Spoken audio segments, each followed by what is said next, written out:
wherein Puranjana, having seen Puranjani, expressed his desire to marry her. Then he began to plead her, please marry me, please save me, something like that. So, and live with me in this city of nine gates for long time. So that was his request. Then we just started. The Puranjani began to reply. Couple of verses we discussed. Then we start last week. So where it is said that Ittam Puranjanam Nari Yachamanam Abhiravat Abhyanandat Tam Viram Asanti Veera Mohita. Even she also being attracted by Puranjana, who was implored by Puranjana to marry him, spoke to Puranjana. She replied to Puranjana. So her reply continues from verse number 33 to 44. Eventually she becomes wife of Puranjana. Na vidama vayam samyak kartaram purusharshava atmanascha paraschapi gotram namacha yat krutam. Here she said that, oh best of men, Purusharshava, best among humans, I do not know who produced me, and I do not know my name or family, nor the names and family of others accompanying me. The understanding is that when Jiva comes to the material world for the purpose of material enjoyment, the elements should not reveal from where they are originated. Though they are originated from Lord Vishnu, all the 24 elements appeared from Lord Vishnu, but they cannot tell that because Jiva comes here to enjoy separate from Lord Vishnu in the forgetfulness of Lord Vishnu. If the elements also, the facility also come again reminding him about the source, then there is no fun in enjoyment. In order to keep the Jiva in illusion, they say that we do not know who produced us, we do not know who are our parents, we do not know our name and our family, and I do not know the names, families, and parents of my 11 companions. She has 11 companions, 5 karmendriyas, 5 jnanadriyas, and mind. She herself is intelligence and chetana. So she said like that. Then she further she said that Ihadya santamatmanam vidama na tata param. Yeneyam nirmita vira puri sharanamatmana. She says that I know that I am existing here today. Itna pata mujhe bas. Who I was, I don't know. Whom I will be, I don't know. But today I am existing here next to this city. And who built that city also, I don't know. Somebody built it. Then Puranjana thought that, okay, at least you know that you are existing, you are next to the city. This city might have been created by sages like Kardama. And Kardama is expert in creating great cities. So he thought like that. So then she further talks about herself and her other associates. Ete sakyaha sakyo me nara naryascha manada suttayam mai jagarti nago ayam palayan purim. So along with her, there were 11 male followers, and every male follower had so many female attendants, and also there was a 5-hooded snake, and she was talking about them. The men means the 11 senses, and the women, the activities of the 11 senses, who are the attendants of the 11 men, are my friends. While I sleep, along with these 11 friends of mine, along with their attendants, the women and women, the snake stays awake and protects the city. The 5-hooded snake remains awake and takes care of the city. The understanding was the 11 male friends are the 11 senses, and the female attendants are the different actions of the different senses. While I sleep along with my associates, the 11 male friends and the respective female attendants of the 11 male friends, the snake, which is prana, remains awake. Even when we go to sleep in the night time, breathing is on. So in that way. When dreaming, in the night time, we have 2 states. Either we may be in dream state or in deep sleep. So in dream, the senses do not function. And in deep sleep, even the mind and intelligence do not function. That means in the dream state, though the senses does not function, but the mind and Chetana functions. In the deep sleep, even mind and Chetana do not function, but only prana, not Chetana, mind and intelligence do not function. Only prana remains awake. So that is what she is indicating. So we just referred a couple of verses from Bhagavad Gita last week, just to elaborate the meaning of the same verse. Indriyani paranyahur. That means the 10 senses along with intelligence and prana are considered superior to dull matter made up of 5 gross elements. Indriyani paranyahur. The 11 senses, there are 10 senses along with their supervisors, intelligence and prana. Prana is the supervisor of karmendriyas, intelligence supervisor of the jnanendriyas. They are superior to dull matter made up of 5 gross elements. Indriyebhya param manaha. And these 10 senses are active throughout the day. Our jnanendriyas and karmendriyas are performing so many activities since morning as we rise and till the night when we go to bed. Throughout the day, the senses are highly active, the intelligence is highly active, the prana is highly active, everything is active. The senses are active throughout the day. Jagrata state. Mind and ego is superior to the senses as it is even stronger. Indriyebhya param manaha. Whenever we say mind, mind always comes along with the ego. Ego is the boss, mind is the personal secretary. So a boss does not exist without personal secretary. Both are there. Both of them are there. Whatever personal secretary says, it is not his own word. It is actually words of boss. So something like that. So the mind and ego are superior to the 10 senses because mind is stronger than the senses because it is not being destroyed during the dreams when the senses fall asleep. When we go to bed, the senses become inactive. In one sense, the senses do not exist for us in the night time. But during the night time, the mind and ego are still existing. How? In the dream state, the mind and ego will create a new gross body for us, a new set of karmendriyas and jnanendriyas for us. They will also give new way of enjoyment and also new identity. If we become bird, we will have the karmendriyas, the wings, which can fly one place to other place. So they are like new set of karmendriyas than what we possess normally. So they are still awake. The mind and ego are still awake during the dream state. But compared to the mind, the buddhi, that means chitta, with the form of vijnana, is still stronger.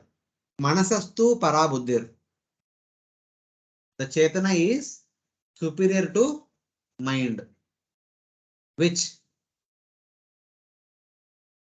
is much more powerful than the mind and ego. With the form of vijnana is still stronger because chitta is awake even in deep sleep. Even in Sushupti state, chitta is still awake. In deep sleep, we forget who we really are. We neither have the daytime identity nor have the dream identity. In the dream, we may be thinking bird. In the daytime, we are thinking so and so. So both are destroyed in the deep sleep. But only one thing is existing is chitta. Of course, the breathing is going on. So in that way, chitta is still awake even deep sleep. Sushupti. During deep sleep, even the mind and ego does not function, but the buddhi, that means chitta along with breathing, remains awake.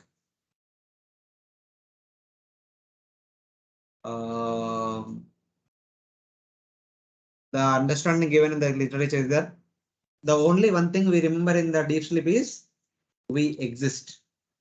We have astitva in the deep sleep. That's what. We are in the bodily consciousness. We cannot realize. If our chetana becomes pure, then we can realize that. As of now, our chetana is covered by mind and intelligence. We are still working on the mental platform and intellectual platform only. That's why we don't understand that is still there.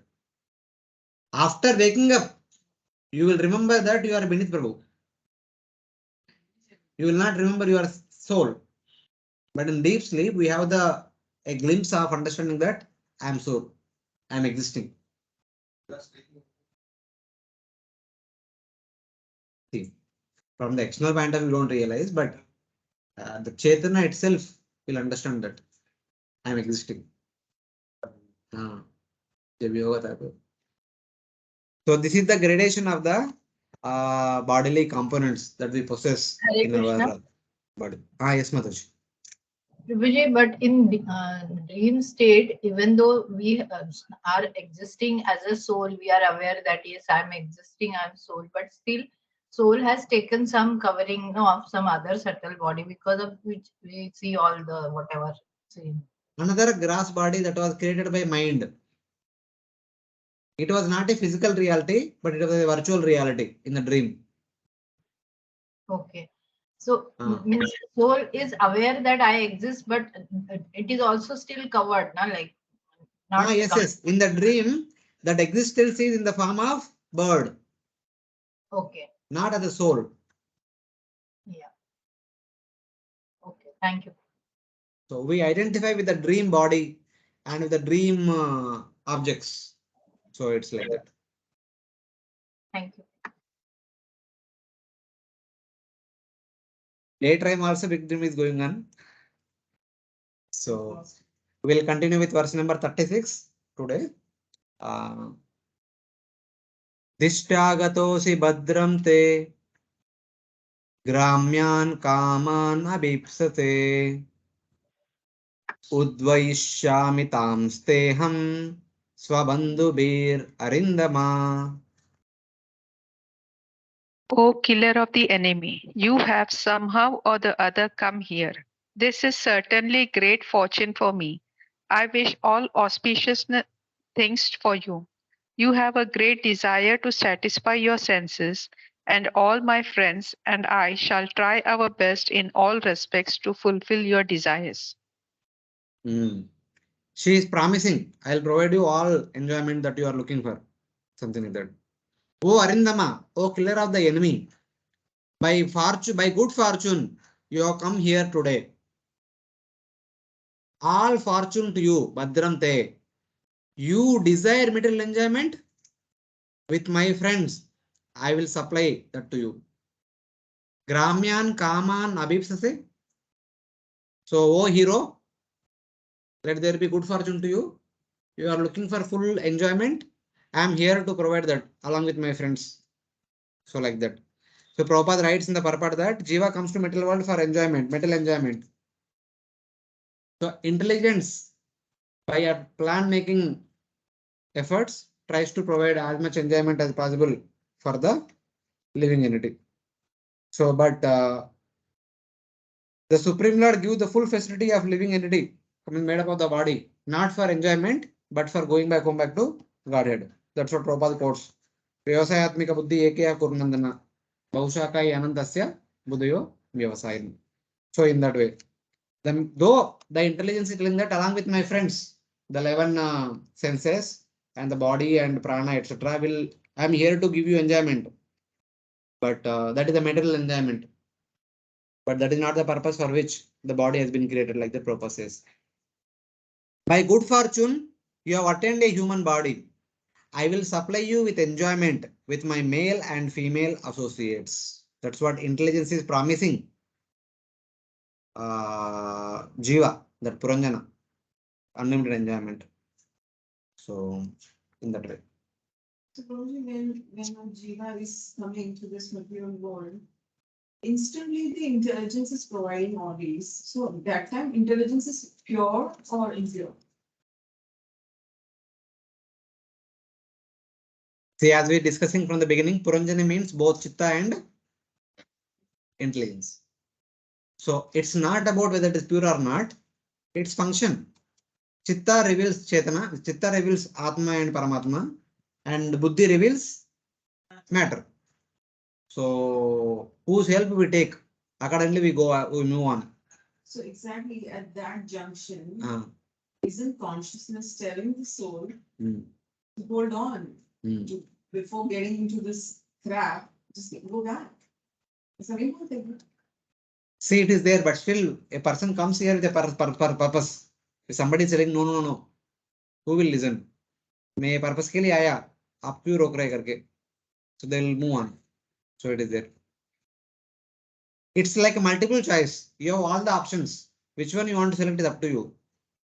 Yeah, but therefore I'm asking at that junction. That's what I'm saying. Na? Chitta, It is there. Chitta is also providing something, and intelligence is providing something, mind is providing something. Everything is there. Multiple options are there.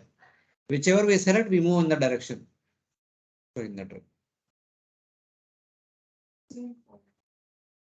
Imam tvam aditishtasva purim navamukim vibho mayopanitan grahnana kama bhogan satam shama. My dear I- Lord, I have just arranged. Should I continue? I've just arranged this city of 9 gates for you so that you can have all kinds of sense gratification. You may live here for 100 years and everything for you, your sense gratification will be. Yeah, then Puranjani says that, oh Lord, stay in this city with 9 gates, taking the pleasures brought by me and all my attendants for 100 years. Shatam Sama. So she says that it is said that the lifespan after entering the human body is 100 years in the currently running Kali Yuga. So according to Yuga, times lifespan varies, but the Bhagavatam is written for us, for the Kali Yuga people. So 100 years. So at the time when we enter into the human body, the intelligence promises that 100 years we are here to serve you. Whatever way you want, we are ready to serve you. So in that way. So Srila Prabhupada writes one interesting thing. Dharmartha kama mokshanam tara samprapti hetava. The wife is the cause of all kinds of success in religion, economic development, sense gratification, ultimately salvation. When one accepts a wife, it is to be understood that he is being helped in his progressive march towards liberation. In the beginning of life, a person is trained as a brahmachari and is then allowed to marry a suitable girl and become a householder. If one is thoroughly trained in household life, he finds all facilities for human life, eating, sleeping, mating, and defending. Everything is there if it is executed according to regulative principles. So this is one of the mantra in the marriage ceremony. There is a marriage going on there. Yeah. Dharmartha kama mokshanam dara samprapti hetava.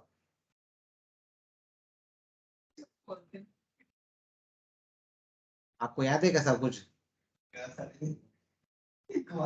शादी होने की जरूरत नहीं, शादी में भाग लेगा तो भी चलेगा मंत्र सुनने के लिए. Only here is Swama. हाँ हाँ. That's all. That much only याद है. But there are mantras like this in the marriage. Generally, it is said that the marriage is meant for accomplishment of the 4 Purusharthas, Dharma, Artha, Kama, Moksha. Eventually, progressive march should go on according to Vedic tradition. Hey, this is slightly off track, but I still want to know. A little louder. Grahastha ashram is better for liberation or getting back to Godhead, or it is It's not like that. Everything has their own pros and cons. There is nothing no comparative degree better or best. Every place has their own what we can say, their own role to play. It is some may say that who are on the other side, they will say this side is better. Who are this side, they say that side is better. It is always both are there, both options are there.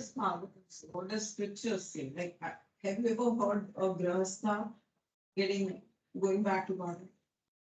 I say, hey, I'm not saying no. 4th I know canto, many. 3rd canto we have seen. Yes. Deva Kardama and Devahuti went back to Godhead. But these are 4th canto we saw Dhruva Maharaj. Nothing. Fiction, Baba. Prutu Maharaj. Everyone is Grostha only in that sense. Everyone will go first. Their designations, their destination is not still Godhead. So, it is why Golok Vrindavan, Rajavas Saral Golok Vrindavan. Wherever they want to go, they'll go there. We can't compare ourselves with Brajavasis for sure. See, but don't be in that dilemma. See, it's all what kind of devotee whom they, which kind of Lord they want to serve, they'll go there. Don't say that everyone should go to Golok Vrindavan. It is not like I'm that. just saying that. All the Vrajavasis went back to Golok Vrindavan. There are two category devotees are there in Braja, Nityasiddhas and Sadhana Siddhas. So both of them went back to Goloka. So obviously, all Vrajavasis are not Nityasiddhas. Some of them are Sadhana Siddhas also. So they also went back to Godhead. Wherever they want. What was that verse? Yadyadiyata urugaya vibhavanti tatatvapu pranayasi tananugrahaya. So whichever form we aspire to serve while practicing our sadhana, Lord mercifully will provide us that opportunity to serve Him for the rest of eternity. That is third canto 9th chapter. Maybe 11th or 12th or somewhere. I don't remember exactly, but Bhakti Yoga Paribhavitaru Saroja. That verse. Yes, Mataji. Prabhuji, I have two doubts. Like in the previous verse, it has been mentioned that my male and female associates. So, which are the male associates of the intelligence? Male associates were the 11 senses. 5 Jnanendriyas, 5 Karmendriyas, and mind.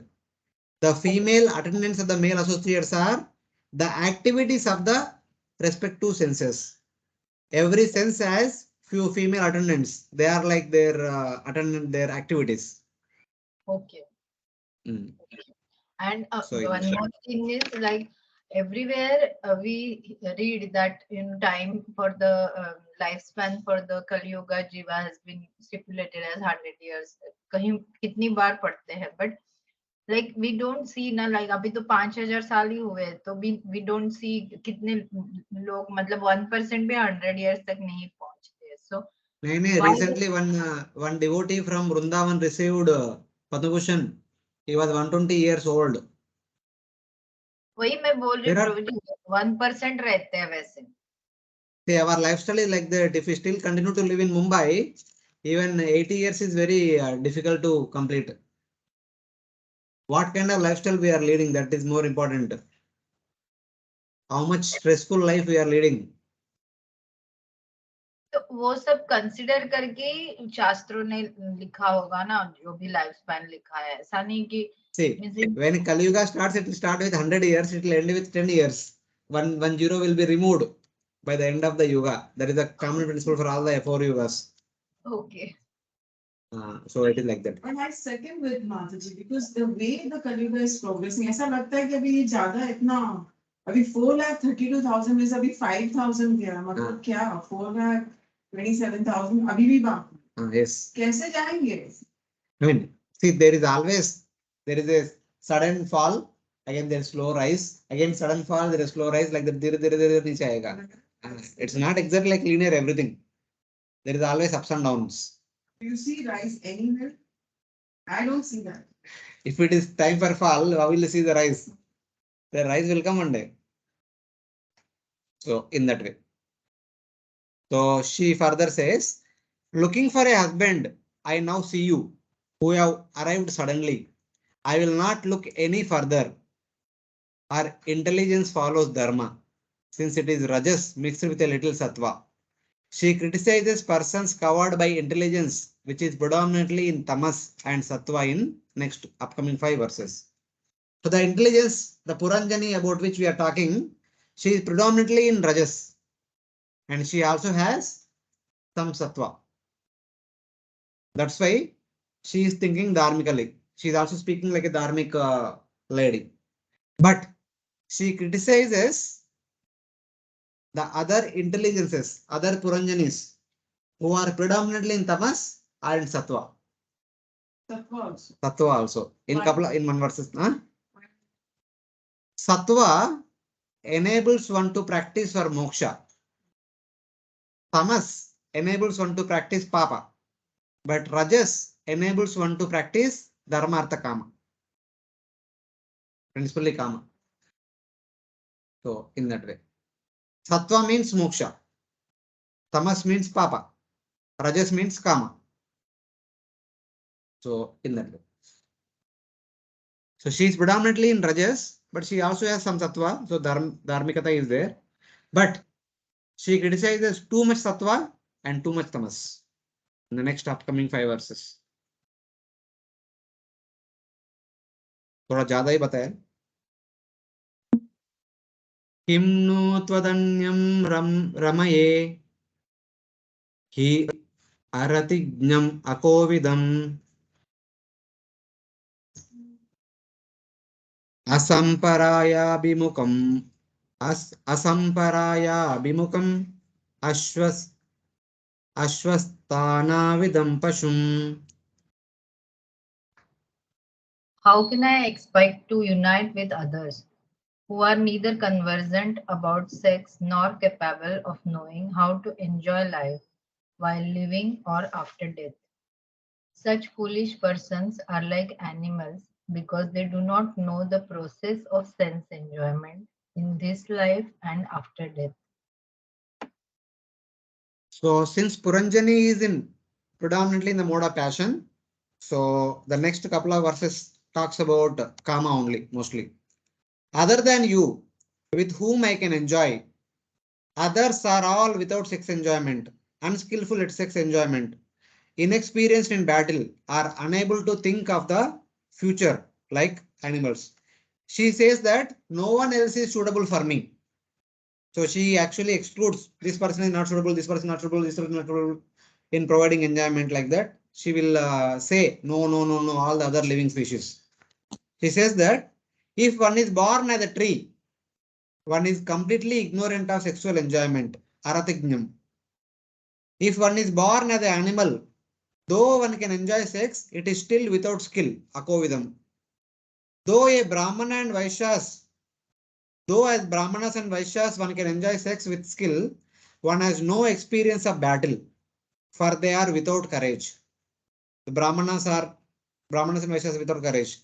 If one is a Kshatriya, one has courage, but he has no knowledge of what will happen in the future, or tomorrow or next day, day after, or then after death, what happens in the next life. They don't have that knowledge. Therefore, he is without dharma like an animal. She says plants are not suitable, animals are not suitable, Brahmanas are not suitable, Vaishyas are not suitable, Shudras anyway not in the picture. Even Kshatriyas who do not know about what is going to happen in the future, they are also not suitable. They are all these people are like animals without complete knowledge. Except you, no one else is suitable for me in this world. Just like he glorified her in the past, now she is glorifying him. He said, your beauty attracting me completely, bewildering me completely. I have never seen such kind of beauty before. And now she says that I have never seen any person like you, who is dharmic person, who is valiant Kshatriya. So in that way. And she continues the same theme in the next verse also. Dharmohi yatrartha kamaucha prajanando mrutam yasha loka vishoka viraja yanna kevalino vidu. The woman continued, in this material world, a householder's life brings all kinds of happiness in religion, economic development, sense gratification, and the begetting of children, sons, and grandsons. After that, one may desire liberation as well as material reputation. The householder can appreciate the results of sacrifices which enable him to gain promotion to superior planetary systems. All this material happiness is practically unknown to the transcendentalist. They cannot even imagine such happiness. Yeah. Here also she puts another argument. She says that in household life, there is the execution of dharma, artha, and kama. The bliss of children, remnants of sacrifice, attainment of higher planets, happiness and health, which the sannyasis do not know. Yanna kevalino viduhu, which are only known to the householders. What they know? Execution of dharma, artha, kama, and the corresponding results, the begetting of children and the happiness of raising children, that is only available for grosas, and performing yajna and experiencing the results of yajna, remnants of sacrifice, that is going to Swarga and enjoying heavenly opulences. Attainment of higher planet, that is going to Swarga and all. Happiness and health. The sannyasi's life is full of austerities, but grosas can keep good health in that sense, which the sannyasis do not know. Sannyasis do not have any opportunity having all these wonderful facilities. Here she glorifies the household life, which bestows the three goals. Dharma, Artha, Kama can be completely accomplished only in the household ladder. Prajananda means the bliss arising from union to produce children, or the bliss of raising children. Amrutam what is eaten as remnants of sacrifice.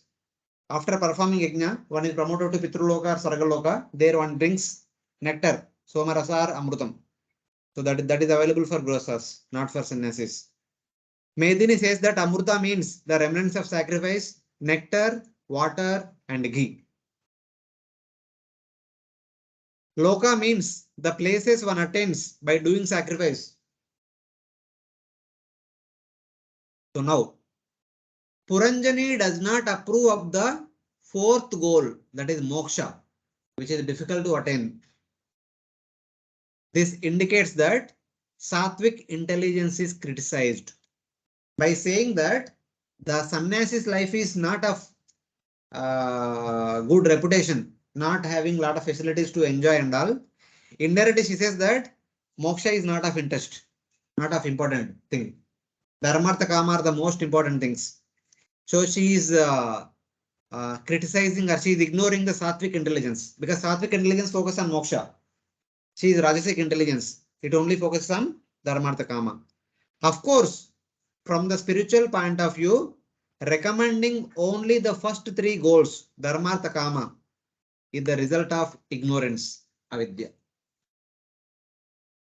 So Prabhupada talks about Dharma, Artha, Kama means pravrutti marga, moksha is nivrutti marga.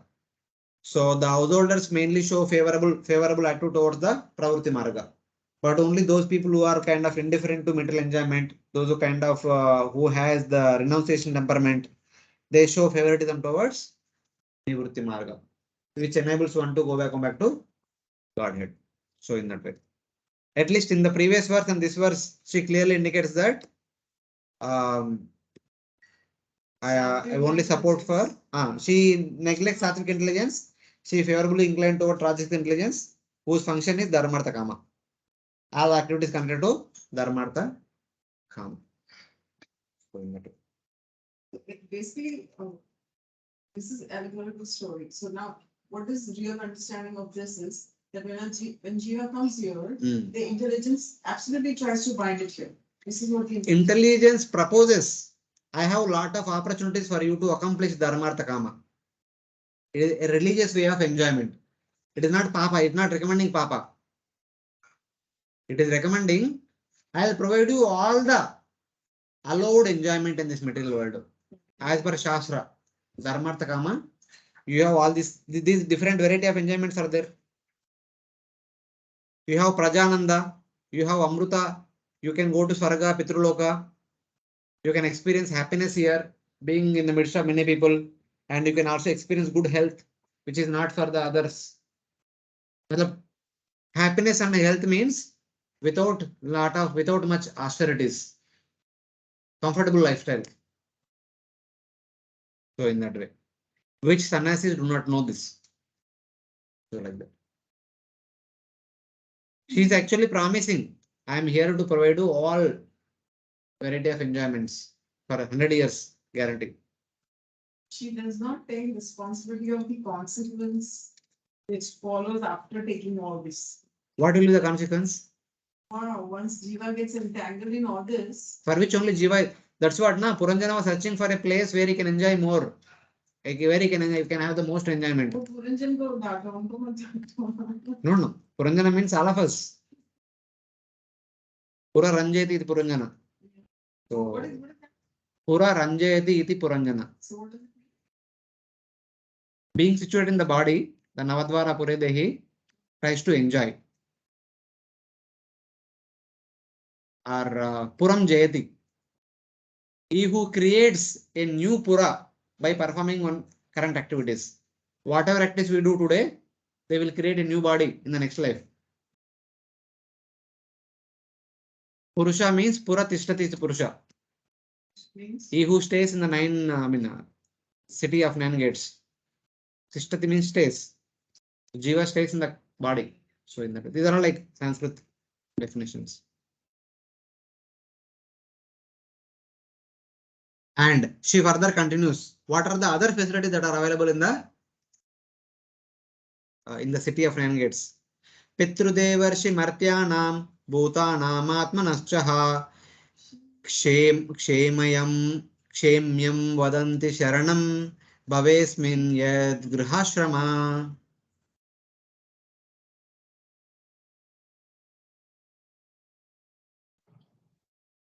The woman The woman continued. continued.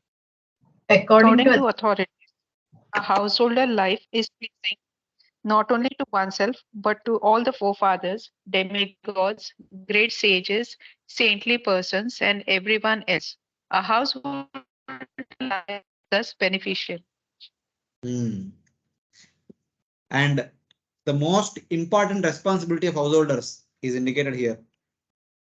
They say that they means the sages, the speakers of Vedas. They say that in this human birth, household life is the beneficial shelter, Kshemyam Sharanam, for the Pitrus, for the Devatas, for the sages, for the humans, and you. She said that it is only householders who nourish the Pitrus, the Devatas, the sages, and the humans, and you. Because the soul is supposed to go through a lot of difficulties if the soul is living in the body which is going through brahmachari or not brahmachari, not nowadays brahmachari, but at least in the Vedic brahmachari ashram and sannyasa or vanaprastha ashram. The three ashramas are meant for complete austerity, full austerity, 100% austerity only. Only grihastha ashram is full of comforts. And it is in grihastha ashram only they can please Pitrus by offering Shraddha. They can please Devatas by performing Yajna. They can please sages by studying Shastra and teaching Shastra to others. They can please other humans by receiving them as guests, by feeding them and other things. Devarshi Bhutavatanam Chapitrunam Nakinkaronayam Runicha Rajan Sarvatmanaya Sharanam Sharanam Gato Mukundam Pariyuttakartum. So Gurasa has a lot of responsibility in that sense. Householder life gives happiness to all, not only for themselves, they only provide happiness to everyone in the entire world. Asmin Bhave means in the human form of life. They say what gives shelter is the household ashrama. It is household ashrama which gives shelter to one and all, everyone in the entire universe. Anyone heard today's morning Bhagavatam class? yeah. I was talking about Swayambhuva Manu. When Swayambhuva Manu was created, everyone was happy. All the other living entities were created before him. The plants, the animals, the birds, the reptiles, the other human beings, the devatas, and the great sages and asuras, everyone felt happy. Because it is through Swayambhuva Manu, the yajna will be accomplished. It is by yajna only everyone gets whatever they need as food. Without yajna, no one will get their sustenance.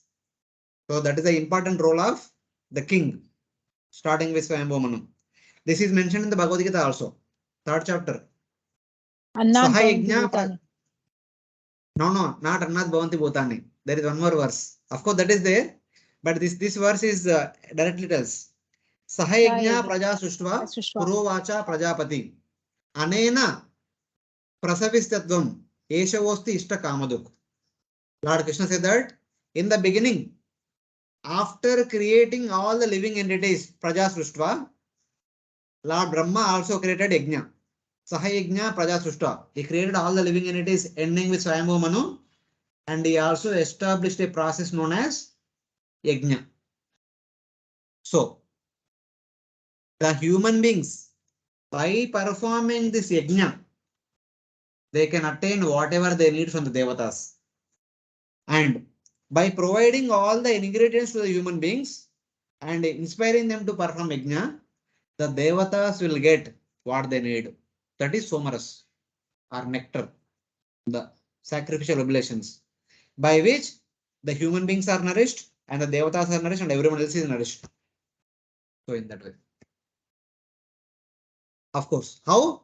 Annat bhavanti bhutani parjanyad anna sambhava yajnat bhavanti parjanya yajna karma samudvaha. So in that way. Prabhuji, So sorry. does it mean that devatas, this thing depends upon the human beings in survival? Yes. They completely depend upon us. If we don't perform from the point of view of Grihasthashram, the yajna, Okay. from the point of view of devotees, Harinam yajna yajnanam japa yajnasmi, Yeah. the devatas will become bereft of sattvaguna. Oh. When they become bereft of sattvaguna, Hmm. their power diminishes. The asuras become more powerful and they will defeat Indra. They will dethrone Indra. They will sit on the throne of Amaravati. Then expect what will happen to us. So it is like that. Okay. Thank you. Hare Krishna. Prabhuji, the other ashrams like Brahmachari, Vanaprastha and Sannyasi, they don't have any duties towards Pitaras. They don't have any duties towards? Pitrus. See, Pitru Yajna, Devata Yajna, Rishi Yajna, Dhru Yajna, Apta Yajna, Bhuta Yajna, any Yajna, it will be only for the qualified person. Adhikari is a Grihastha. Wife and husband are supposed to perform any Vedic ritual together. One person cannot perform. That is not at all allowed in the Vedic scriptures. Performing a Vedic ceremony means it should be performed by wife and husband. Yeah, but It cannot be done by a single person. Vanaprastha is with wife, no, Prabhuji? But Vanaprastha has taken retirement from the active family activities. Yeah. Vanaprastha means I'm done with family activities. Now I don't have anything to do with family activities. Resources are very less, yeah. It's not about resources. Vanaprastha is path of retirement. So if we after taking Vanaprastha is still performing household activities, then when will he be retire? Okay, yeah, right. Brahmachari, Vanaprastha and Sannyasi, they are all considered as renunciants. Householders are responsible for performing all these Vedic rituals. Yeah. Okay, thank you. Because the ritual cannot be performed without wife. So Hare Krishna, Prabhu. Prabhu, yes, now in Kali Yuga, Sankirtan Yajna is the thing which is allowed, right? Now that Sankirtan Yajna we all do for the pleasure of the Supreme Lord. So yes. it doesn't go to Devatas at all. It'll come only Yata to the taror Supreme Lord. moola nishechanena trupyanti tatkanda bhuju Yeah. That's what I'm asking. So since it goes to the Supreme Lord, it comes from the Supreme Lord to everybody then. Of course. Okay. At the same time, we should not ignore. We should not ignore the worship of the Devatas, Pitrus, Rishis, Nrunam, Aptam, Bhuta. All these yajnas, 6 yajnas should be done simultaneously along with Harinam Yajna. Okay. Okay. Who can be freed from this responsibility is Sarvatmanaya Sharanam Sharanyam. If we are confident that we are Sarvatmanaya Sharanam Sharanyam, we don't have to perform all these 6 yajnas. No one will force them. Otherwise, it will be the responsibility. But honestly speaking, we are not worshipping demigods anymore. Huh? We are not worshipping demigods. What do you mean by worshipping devatas? I say, वो भी बता दो. वो देवता का मूर्ति का अर्चना करने का? It's not about that. See the next what is the 4th line of the verse? Annat bhavanti bhutani parjanyat anna sambhava. Yajnat bhavanti parjanyo yajna karma Samudbhavaha. Some Execution of yajna, of course, the Brahmanas perform yajna every day in day out. Others, execution of yajna is accomplished by the performance of varnashram duties. Whatever household duties that we have, ashrama is only household order. Only varna duties vary.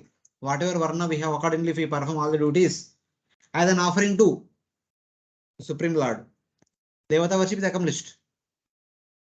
You don't need to specially worship things. No. See, the problem here, because we have already taken to bhakti. Bhakti includes everything else. But in general, people who follow Vedic tradition, the Varnashram Dharma, the Devata worship is included in their Nitya Karmas, Naimitya Karmas. For example, now their marriage is going on. In the marriage, there is a marriage yajna. The Devata worship is taken care in that. Yeah. Vishnu worship is there, Devata worship is also there. Even somewhere somebody might have passed away. The final rites are performed. In that also there is worship of Devatas, there is worship of Lord Vishnu. Yeah, so in all. So these in that way they are events- accomplished. Yeah. All these duties will accomplish. So doing our duty itself is worshipping Devatas. You don't need to specially worship. See, don't take Devata worship means it is not like going to Ganesh temple and baking coconut and offering diya and all. That is Upasana. We have three divisions: Karma Kanda, Jnana Kanda, and Upasana Kanda. In Upasana Kanda, the deity worship is given the more important, most important. But in from Karma Kanda section, the Yajna is given the emphasis. The Yajna is always accompanied by Varnashram duties. So executing Varnashram duties as an offering to Yajna is taken care of it takes care of the worship of the Devatas. But some category of people who take Upasana more seriously, they execute deity worship in that way. So far as it's okay, like whatever, event wise, whatever samskaras we have to perform, we do that, and that's it, right? Sarvaharanam Achyutejya. If you worship Achyuta, worship of other Devatas is already included in that. But as you said, we are not that pure again. What was the sloka? I said Sharanam something. So we are not completely surrendered. See, Again, that doesn't mean that you should not worship them when the time needs. There are something. There are Nitya Karmas, there are Naimitya Karmas. Nitya Karmas, we may not be so much focused on Devata worship. But Naimitya Karmas should be performed. So that's what I said. You cannot avoid marriage of your children. In the marriage, the Devata worship is accomplished. You cannot avoid offering Shraddha yearly. In that, the Devata worship or Pitu worship is accomplished. You cannot avoid Rishi Yajna also. This entire December month is all Rishi Yajna only. Reading Bhagavad Gita, inspiring others to read Bhagavad Gita and distributing Bhagavad Gita. That is also one kind of Rishi Yajna. Is it not? Distributing Bhagavad Gita is Rishi Yajna. We are doing.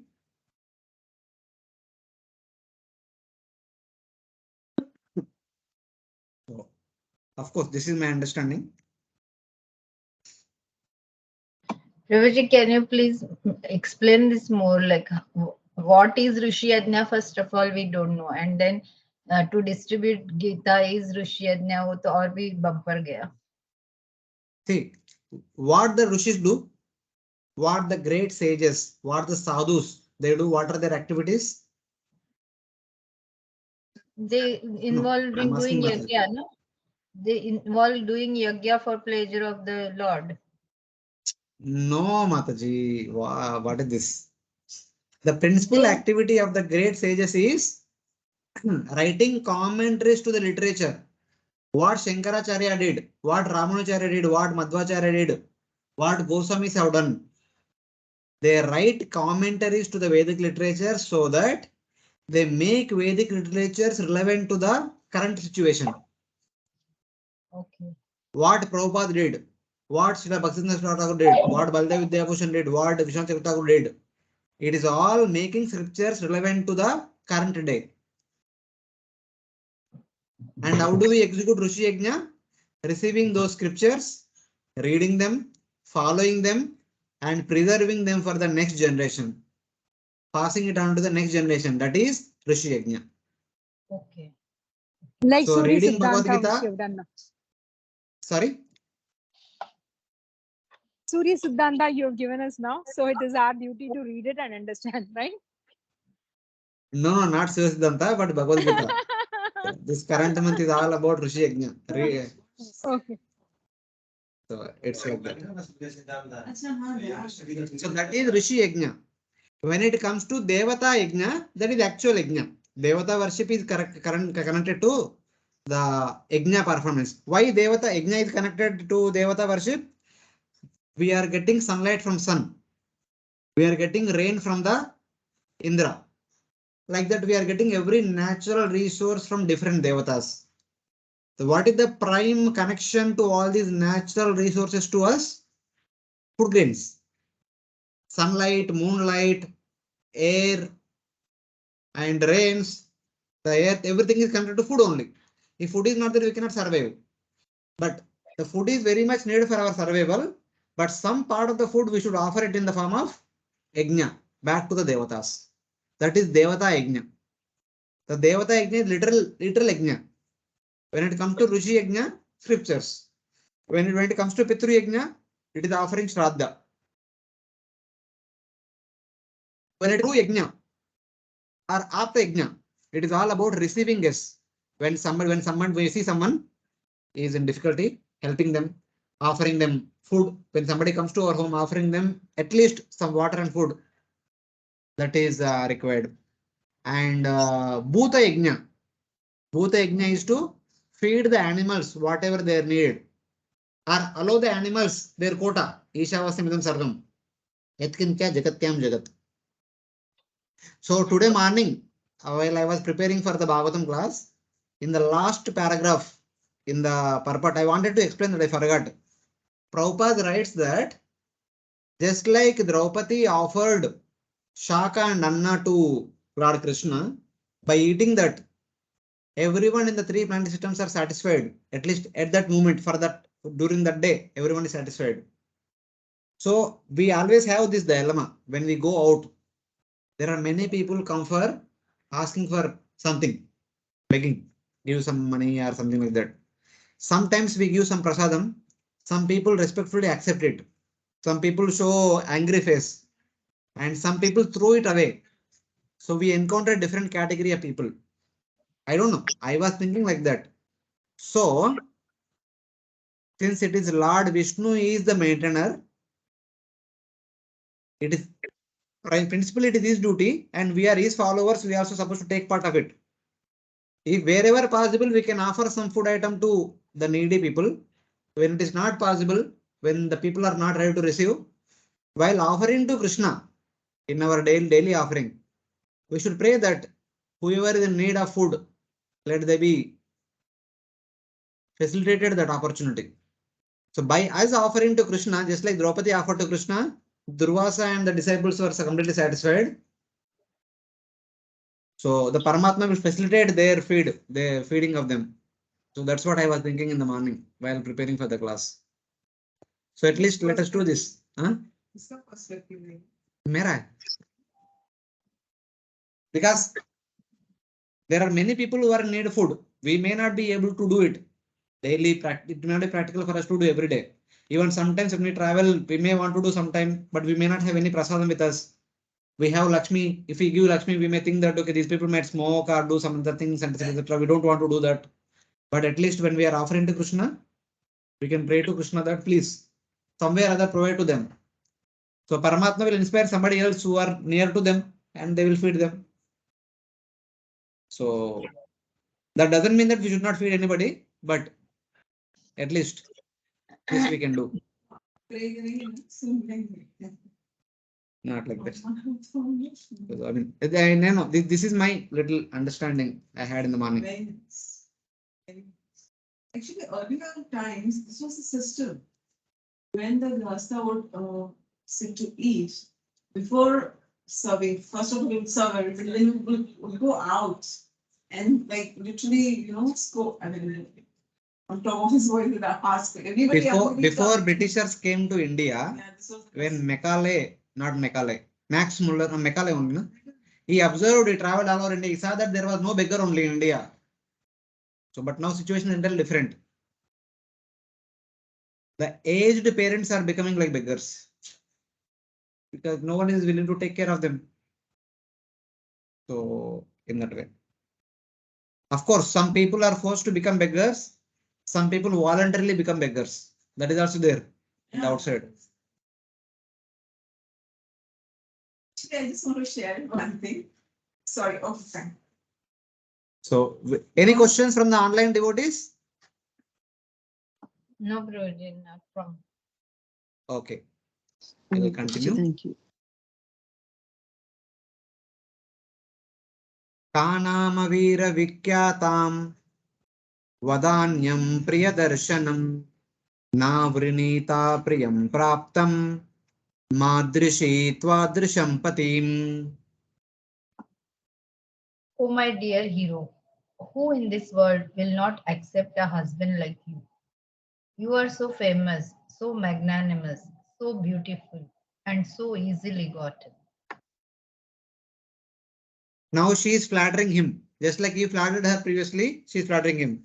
Oh hero, what person like me would not accept a husband like you, who is famous, who is generous, who is handsome, who is affectionate?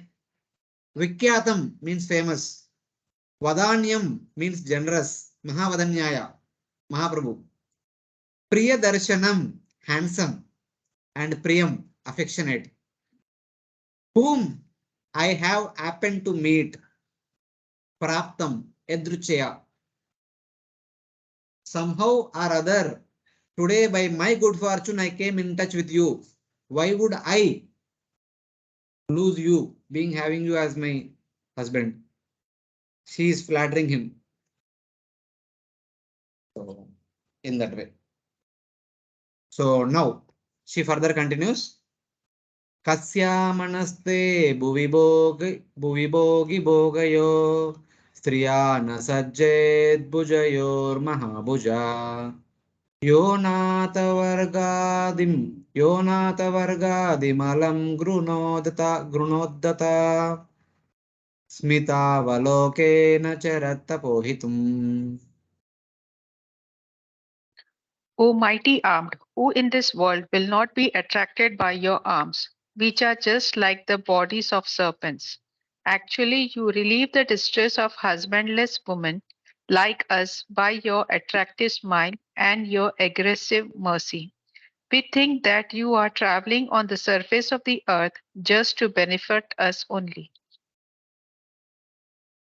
Yeah. She further flatters him by telling many things. Just like we read in Chaitanya Charitamrita or Chaitanya Bhagavat, Ajanu Lambita Buddho Kanakavadato, Chaitanya Mahaprabhu's glorification. She is also glorifying like that. Oh mighty armed, what woman's mind would not be attracted to your snake-like arms, very thin and long arms. You travel through the world to relieve the distress of unsheltered women by your smiling glance, O man with extraordinary mercy. She says that what woman's mind would not take notice of your arms, and what woman would not be totally attracted to your arms? You wander about to remove the inner suffering of women like me who are without shelter by your smiling glance. O man of extraordinary mercy. With the Jiva's consciousness, the intelligence and other factors have a protector. She says that the unsheltered women are always looking for a person like you in order to be married. So the understanding is with Jiva's consciousness, the intelligence and other factors such as mind and senses have a protector. Basically, she is telling that when Atma is there, all the 24 elements have shelter, their master, their husband. So in that way, the 24 elements are of no use if there is no Atma. So that is the understanding. This is Narad Muni is speaking to Prachin Vaidhi, And it is going into great detail of how a jiva is getting entangled, right? Chala detail is an allegorical story. It's one that we are not supposed to doubt, but It is required. Sometimes it is required. Otherwise, we may take it lightly. Here also it goes into great detail. In the 5th canto, there is 2 chapters called as Forest of Material Enjoyment. They also go into a graphical story in great detail. A merchant going into the forest, he encounters so many different things. There are also so many great details. What we encounter in day-to-day life, they are all like a story from there mentioned there. Prabhuji, at least I'm a dumb person. So when we are into all this detailing, we're actually forgetting what this is spoken for. He'll come, don't worry. 29 chapter is there to remind us. A big chapter is there to remind us. We have to kind of go back again and again. It's not about that. We also need to understand we are living in this body. We should understand about this body, how it functions. Some knowledge we should have. Or not only the doctors. We as patients also should have some understanding of what this body is all about, how it functions. This is all in one sense Sankhya only. The extension of Sankhya Yoga, which we studied in the 3rd canto. Prabhuji, what is Yes, Mataji, go ahead. okay. Prabhuji, what is aggressive mercy? Like mercy, how can it be aggressive? Like, Extraordinary mercy. okay. Okay. So the because without soul, there is no use of the body. Body with all the 24 elements. They are as good as dead only. So in that way, Puranjan is saying that without you, there is no use for my existence. So like that. Because somehow or other, by good fortune, you have come to me today, my life has some value. So in that way, she is telling that is your extraordinary mercy. Okay.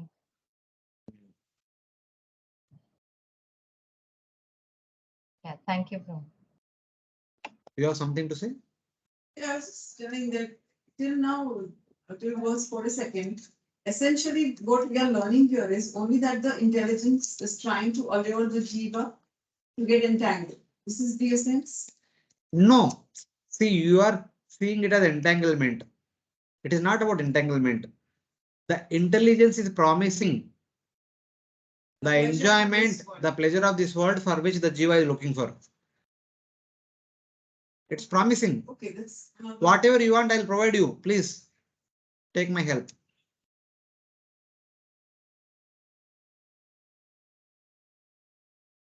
Entanglement is again devotee lingo. Keep bhakti aside for some time. yeah, understood. But even when Narad is speaking to Prachin Barihi, the whole thing, what is he trying to tell him? Same thing? No, Prachina Bari is a person attracted to Dharmartha Kama. He is telling the story of some other person who is also attracted to Dharmartha Kama. Simple.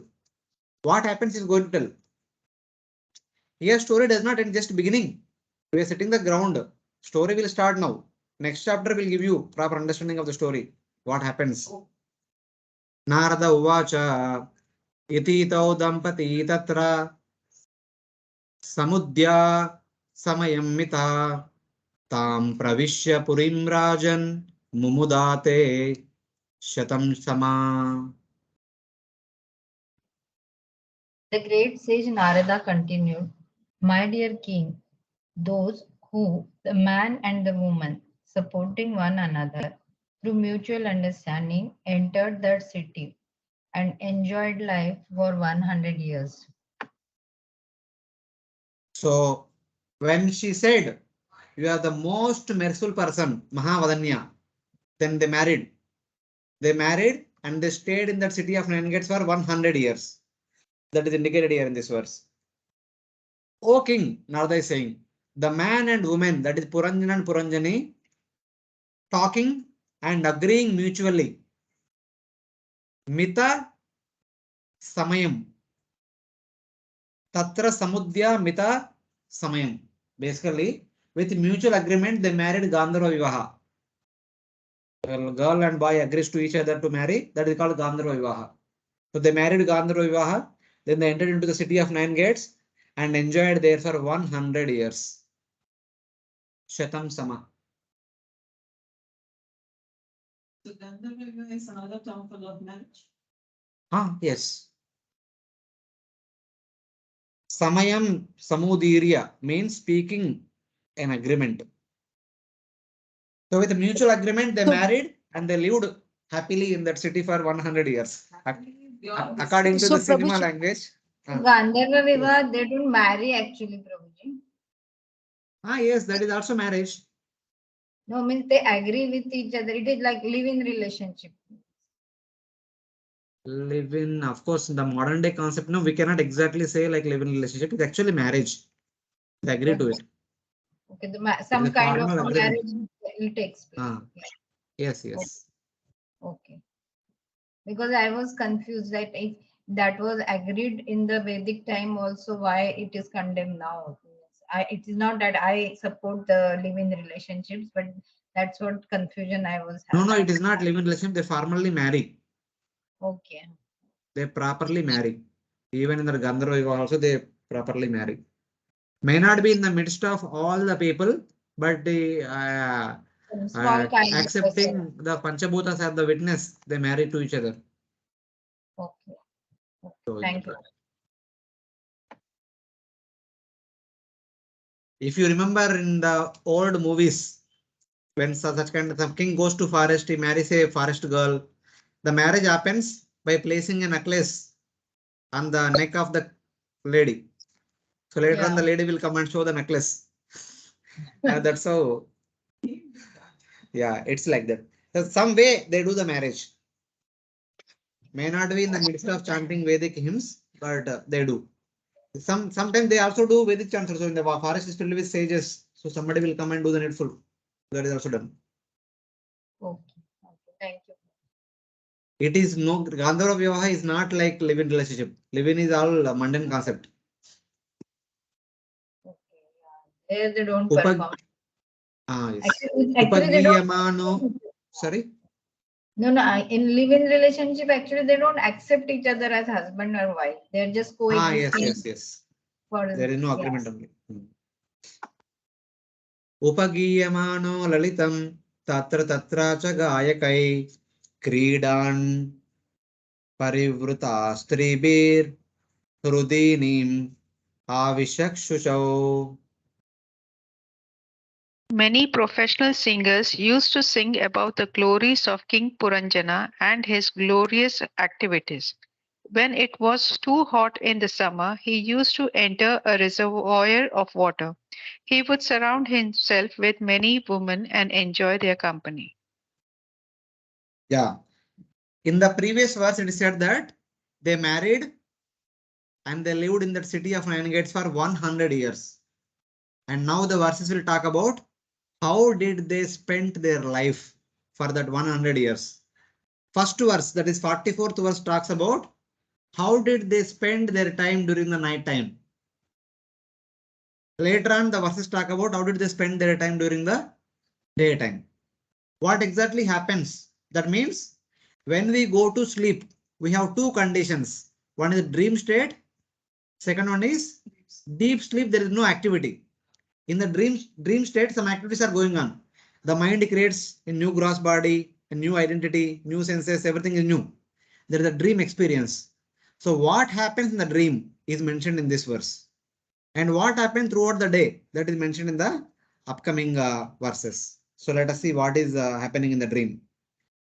Praised by singers, surrounded by women, while playing, he entered the river during the hot weather. Puranjana, along with Puranjani, and surrounded by the female attendants, both of them entered into a river during hot summer. What does it mean? Their waking state was summarized by saying that they enjoyed for 100 years. The previous verse mentioned that they enjoyed happily for 100 years. The details will come in the future verses. Now, in the current verse, the sleeping state is described. Playing with women describes the dream state. You remember Puranjani had 11 servants, 11 male servants, and every male servant had female assistants. The female assistants are indicative of sensory activities. In the dream, what do we do? If we become a bird, we produce nice sounds, or we move, jump from here to there. That is the pleasurable activity of a bird, making sounds and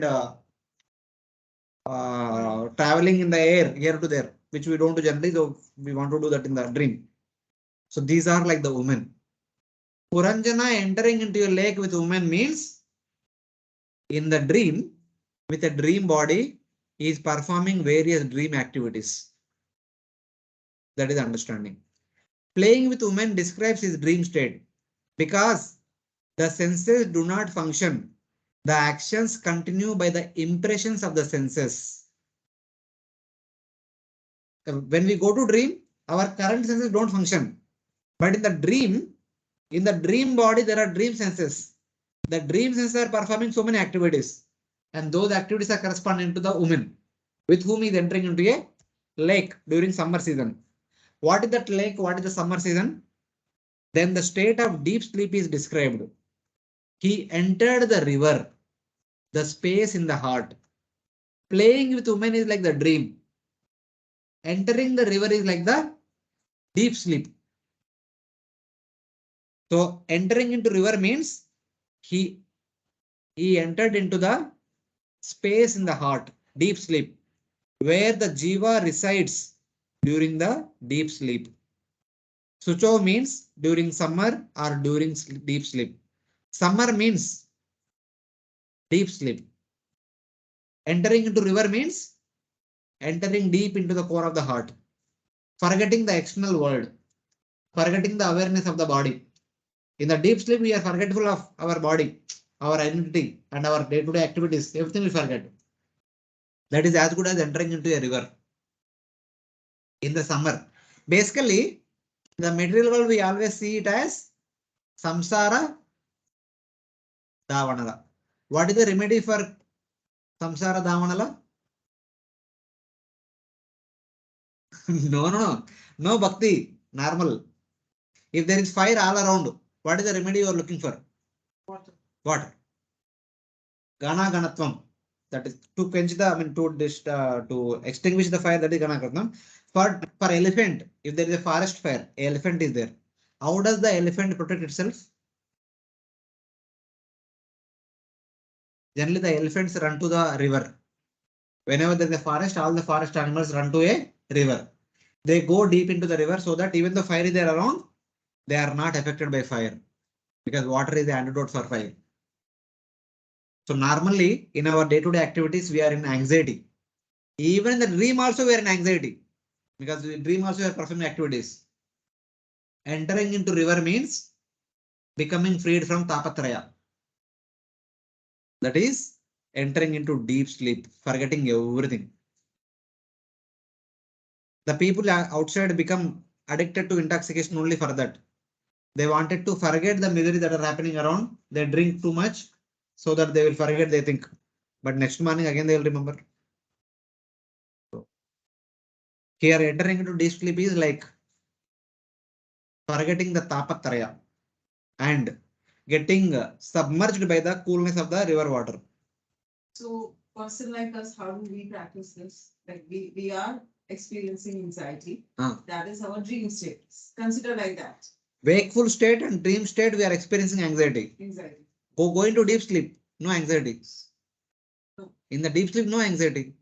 You're saying the actual deep sleep jayenge to hi. It's not like that we can be detached from all these and be like in a meditating position, something like that. That is also there. In Samadhi also that anxiety is not But there. we don't do that. But for practitioners, we should become indifferent to our mental identity. Come out of bodily consciousness, then we are free. All our troubles are due to bodily identification. So when we come out of that, we are free. That is what is all about renunciation. Renunciation means at least coming out of the worldly identity. If not bodily identification, but worldly identity, what is coming out of it? from the world point of view, he has no recognition, he has no responsibility, he has no facilities or positions Yes, after yes, yes. initiation. That is the principle is like that. That is the principle. I am also going through the same thing.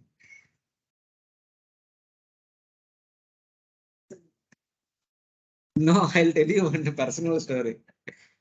In the past many years, I was kind of indifferent to our family activities. From last couple of years, I kind of involving in every activity.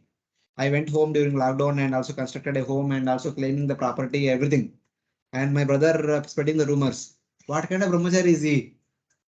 उनको घर भी चाहिए, land भी चाहिए, ये भी चाहिए, वो भी चाहिए, बैंक बैलेंस चाहिए, ये चाहिए, वो चाहिए. So he's spreading the rumors. So it's like that. But you can be indifferent to his criticism, na? You are doing the right thing. That's none of his business, right? But renunciation means indifferent to all the things, not only criticism. So, You it's like are that. taking responsibility. Hare Hare. So, so it is like that. So any questions till now? This is about dream state, and next verse onwards continues to describe what he used to do during the daytime. During the wakeful state, what the Puranjana would do with Puranjani and the city of nine gates. That will be presented from 45th verse onwards. Hare Any Krishna, questions? Prabhuji. Yes, Hare Mataji. Krishna. The deep sleep state is the Turiya state, is it, Prabhuji? Deep sleep is not Turiya. Turiya is the fourth state. Jagruti, Swapna, Sushupti, and Turiya. Turiya is a spiritually enlightened state. Deep sleep is still material. Okay. So Sushupti is deep sleep, Prabhuji. Why? Sushupti Sushupti. is deep sleep because Jagruti, Swapna is the light sleep state where one dreams. And then No. Jagruti is after we get up and till the time we go to bed. yeah, And that's what. Swapna is in that sleep we go through dreams.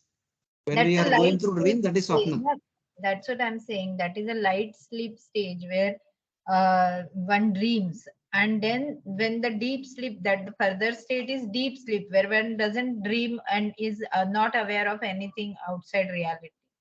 Yes, So yes, that, yes. is that the Sushupti stage? Yes, that is Sushupti. Yes, that is Sushupti. Sushupti is deep sleep. Okay. We go to Okay. bed and the next moment we get up. We don't know how 6 hours passed. Yeah. Night 10:30 to morning 4:30. We don't know. And We also, we are not aware. what you were mentioning, that forgetting about the anxieties. So I was thinking yes, that whatever things we have to do, as soon as the eyes open, we realize, oh, so many things are there for the day that I'm supposed to do. But when we are sleeping, there is no anxiety. Nothing has to be done. Yes. And I was also contrasting the Vanaprastha ashram or the sannyas ashram with the grahastha ashram, like how he's saying that in the hot summer he entered the cool water and with the woman and with the those who were praising him, like that. And how we saw in the Prithu Maharaj case in Vanaprastha ashram, like how he in summer he used to start the fire all around him and sit like that. So that's a contrast between grahasthashram and vanaprasthashram or sannyasashram. Okay, that is for renunciation. That just to train oneself to stay away from the comforts that are offered by household order. So they do severe austerities, the Vanaprasthashram. Hare Krishna, Prabhuji. Yes, Mataji. So this Turiya stage, is it the stage in which it is called Dhyan? The yogis call it Dhyan. No. Turiya Dharana. state is the state where we realize that we are Atma, where we identify ourselves as Atma, no more with the gross body, a subtle body. That is called Turiya state. So it is a liberated state? Liberation is the next state. Brahmabhuta Prasannatma. It is the state of self-realization, not the state of Brahman or Paramatma or Okay. Bhagavan realization. All right, I got it. There is a difference between those two. Yes, yes. Hmm. Thank you. Thank you. Turiya is the state of self-realization. That we realize that we are Atma. It is not theoretically, but practically we realize that we are Atma. We are indifferent to the gross body and subtle body. Okay. Yes. It's like that. Thank you. So if there are no questions from other devotees, we'll have a small break and then we'll continue from verse number 45 because that is a continuous flow. Instead of stopping in between, we'll continue discussing after break. We'll meet in a couple of minutes later.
Hare Krishna. Hare Krishna. Hare Krishna. We'll continue with verse number 45. Taptopari krita dvara puras tasyastu ve ada prutak vishayagati artam tasyam ya kashaneshwara. One of the 9 gates in that city, 7 were on the surface and 2 were subterranean. A total of 9 doors were constructed, and these led to different places. All the gates were used by the city's governor. Now the description of the city. The city which had a lord had 7 gates above and 2 gates below for going to different places. So this city had 9 doors, 7 doors above and 2 doors below. And through these 9 doors, the king and other queen and other people can go here and there, whatever they want. The waking state is now described in detail, showing the 9 gates. In the upper part of the city, in the tower, there were 7 gates. What are the 7 gates? The 2 ears, 2 eyes, 2 nostrils and mouth. 2 plus 2 plus 2 plus 1. So in that way. In the lower part of the city, there were 2 gates, anus and genital.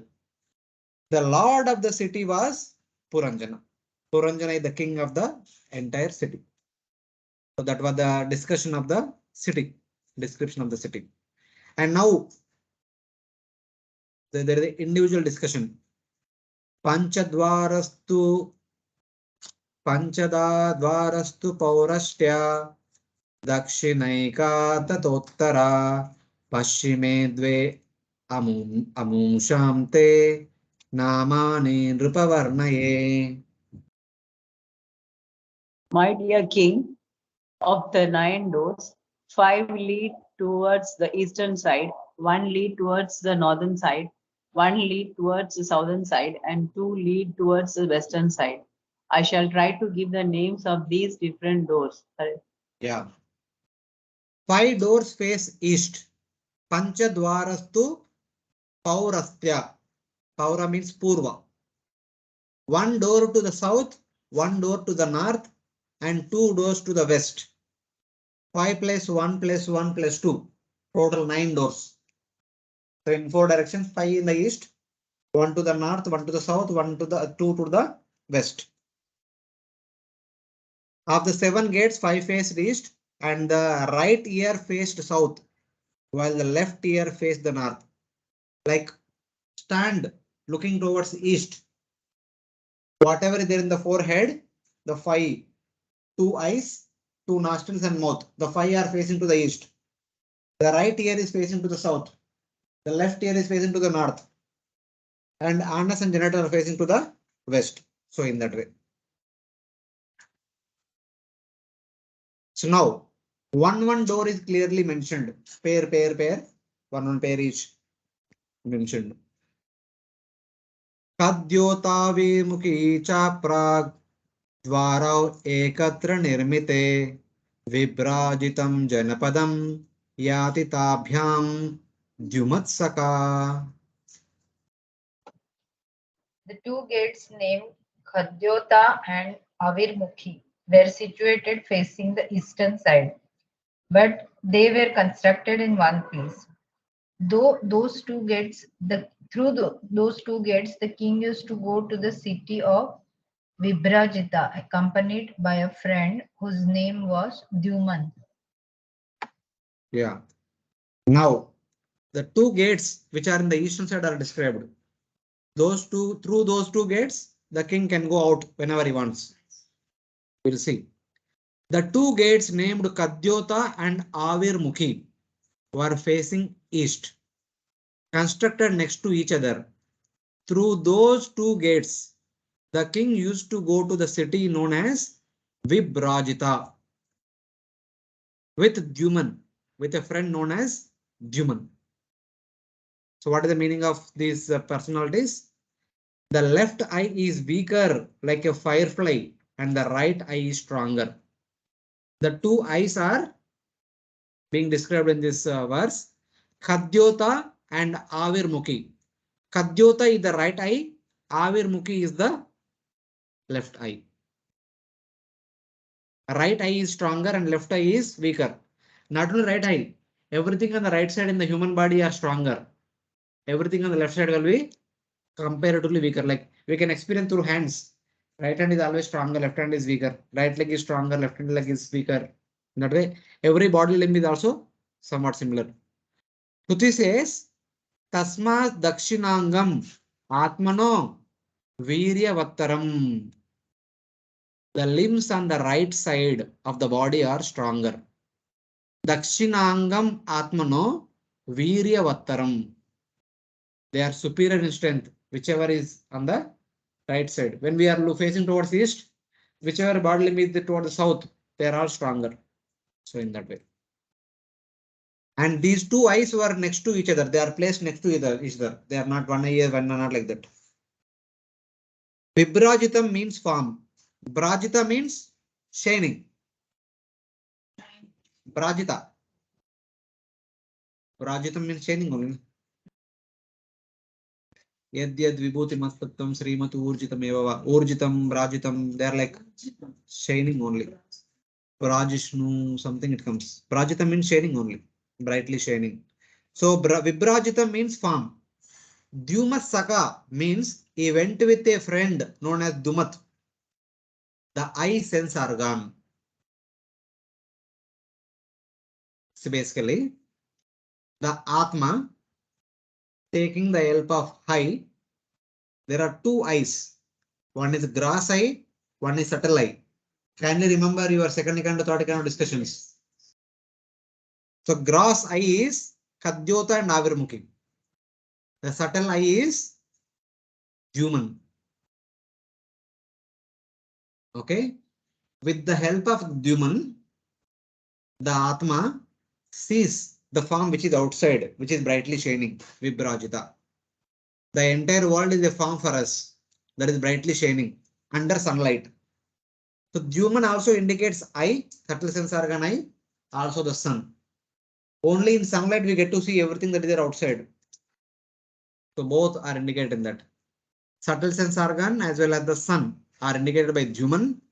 And Vibrajita means everything that is there outside, the form, which has form. And Khadyota is the right eye, Avirmukhi is the left eye. He is going out with a friend, Dyuman, to meet another friend, Vibrajita. That's how he is passing through those two gates. Next, two nostrils. Nalini Nalini cha Nalini Nalini cha pra Dwara ekatra nirmite Avaduta sakastabhyam Vishayam yati saurabham. Similarly, Similarly, in the east, continue, Prabhuji. please carry on. Similarly, in the east, there were two sets of gates named Nalini and Nalini, and these were also constructed in one place. Through these gates, the king, accompanied by a friend named Avaduta, used to go to the city of Saurabha.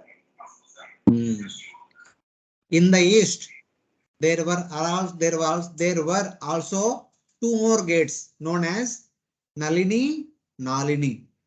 Nalini is the right nostril, Nalini is the left nostril. Constructed next to each other, side by side. Through these gates, the king, accompanied by a friend named Avaduta,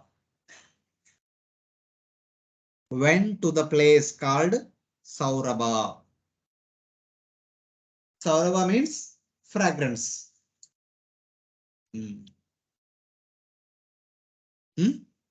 Saurabha is fragrance. Saurabha. In Telugu also we call Saurabha. Fragrance. Radhima. Sugandha. Saurabha. So, Avaduta, see understanding. What do you mean by Avadut? Subtle No nostril. restriction. Subtle nostril. Avaduta is both subtle nostril as well as the air, wind. It is through wind only we experience the fragrance, na? When we go to flower market, the flowers are kept there. Even though you are 2 meters away, the fragrance comes to you because the wind is passing by touching the flowers and coming to you. The wind carries the fragrance. So here it is indirectly stated. The soul, with the help of Avaduta, going to the object which has Saurabha through the 2 gates of Nalini Nalini. So in that way. So Avduta is Air, subtle. subtle sense organ as well as the air, both. Just like Dhuman is both eye and sun, subtle sense organ eye and sun. Same way Avaduta is both subtle sense organ, Grana and as well as air. So in that way. Nala and Nala means holes. The left and right nostrils were facing east. The presiding deity of the nose is Vayu, called Avaduta. He went to a place called Saurabha, since it was fragrant. This means the sense object smell. So in that, to experience smell, he went out through the 2 gates Nalini Nalini with the help of Avadut. So in case of nostrils also, left right में distinction है क्या? Right better than left. Yes. Is it? Right is better than left, yes. क्योंकि उनका specific name है ना, like one is Chandra and Surya types. They are Nadi in terms of that they talk about. That is all again Patanjali Yoga Sutras. I don't know about that, but generally, in general, the right side body limbs are always more powerful. Hare Krishna, Prabhu. Yes, Mataji. Prabhu, there are some left-handed people, na? So for them They are also it is the same exception. thing. They are exception. No, what I'm That is saying, for because them of is the left side will be stronger, or for them also right side is only stronger. no, for left hand is maybe hand will be stronger on the left side. We don't know. It all because of some genes interaction, all these things, so many things the doctors call about. We don't know exactly. But see, what we are discussing a general principle. Okay. Exceptions are only notables. They are not many. No, we How see many exactly for left-handed. them? That's why. Not leftist. Left hand is. Leftist is all moral values and etc. Mukhya nama purastad dvas tayapana bahudanau vishayau yati purarad rasagnya vipananvita. The 5th gate situated on the eastern side was named Mukhya, or the chief. Through this gate, accompanied by his friend named Rasagnya and Vipana, he used to visit 2 places named Bahudana and Apana. On the eastern side was a gate named Mukhya, or the chief. Mukhya means village chief. The chief gate. Through this gate, accompanied by Rasagnya and Vipana. Previously, through 2 gates, the Puranjana was accompanying with 1 person. But now 1 gate accompanied by 2 friends. He used to visit 2 places named Bahudana and Apana. Let us see what is this. The mouth is called the chief because it gives life to everything else. Annat Bhavanti Bhutani. By that 1 gate, the king went to 2 places. By each of the 2 other doors mentioned previously, Puranjana only went to 1 place. Thus, the mouth is superior to other gates. 2 gates, 1 function, but this is 1 gate, 2 functions. That's why it is Mukhya. It is special and it is important. So what are the 2 functions of the mouth? It is used for speaking. Apana means speaking and taking food. Bahudana. Dana means dhanya. Accepting dhanya. So in that way, Bahudana means accepting again and again, day in, day out. So the mouth is used for speaking as well as speaking is the function of Karmendriya. Tasting food is function of Jnanendriya. So both are happening with mouth. This word is used instead of Bhavodana, since it speaks of the past. Rasajnam is the tongue, Vipana is the voice. Rasajna konu seveta. Param drishtva nivartate. Rasavarjan rasopyasya param drishtva nivartate. So rasa means taste. So here rasajna is connection to the taste and Vipana is in connection to the voice. Voice. Vipana means vacha. So with mouth we do two functions. So they are indicated here. This is about the 5 gates that are there in the eastern side. The next 2 verses talks about the 2 gates which are there in the south and north. Pitruhu Nrupapurya Dwar Dakshinena Puranjana Rashtram Dakshina Panchalam Yati Sutadaranvita Devahurnama Puryadva Uttarena Puranjana Rashtram Uttara Panchalam Yati Sutadaranvita.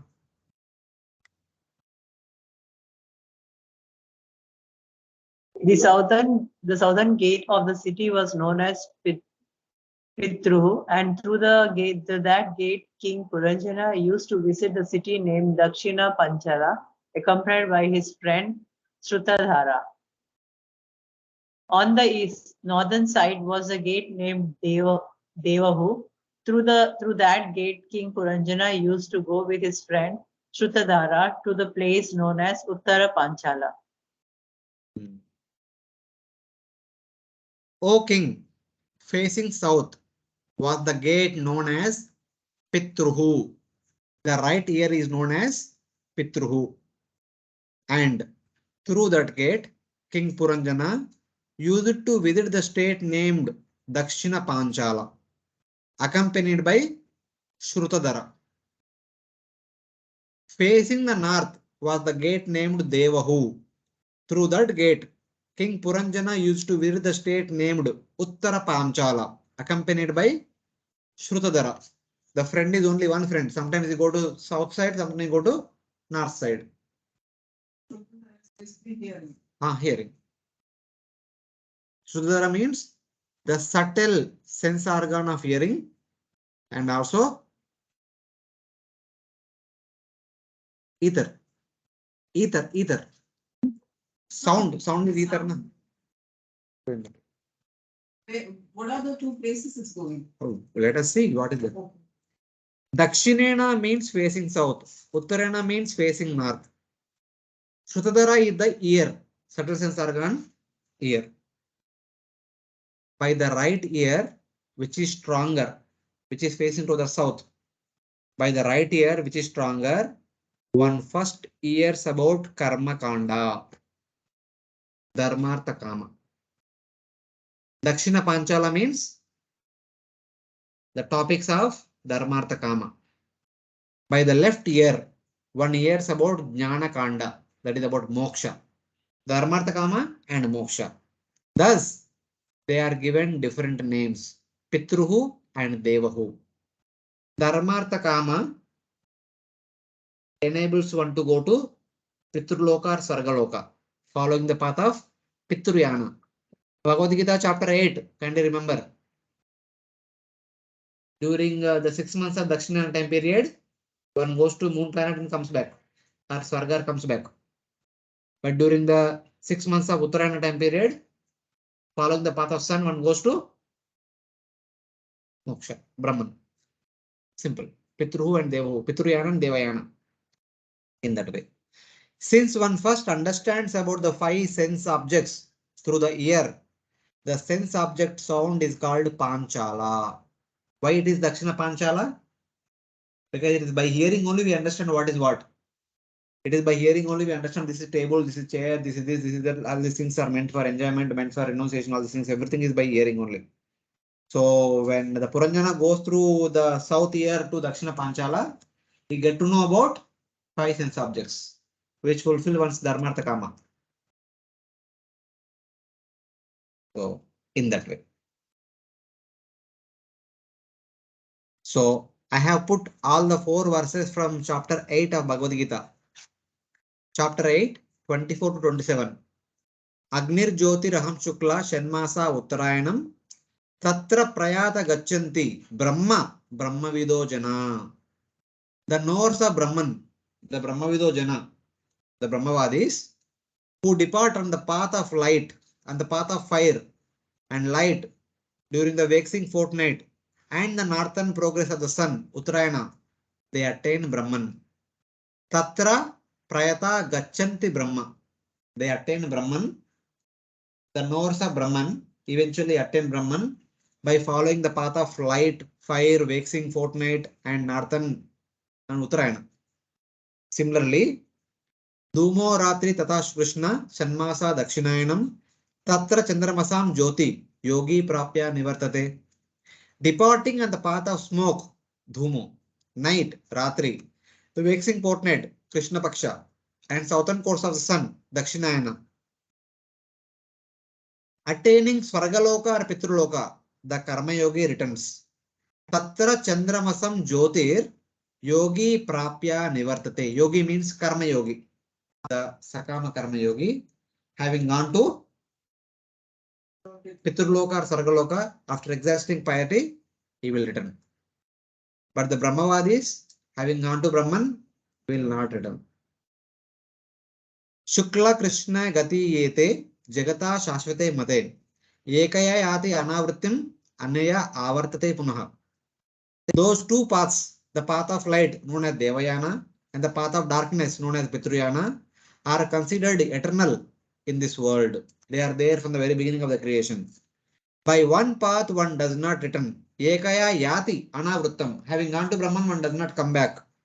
Anyaya Avartate Puna. And by the other path, one returns.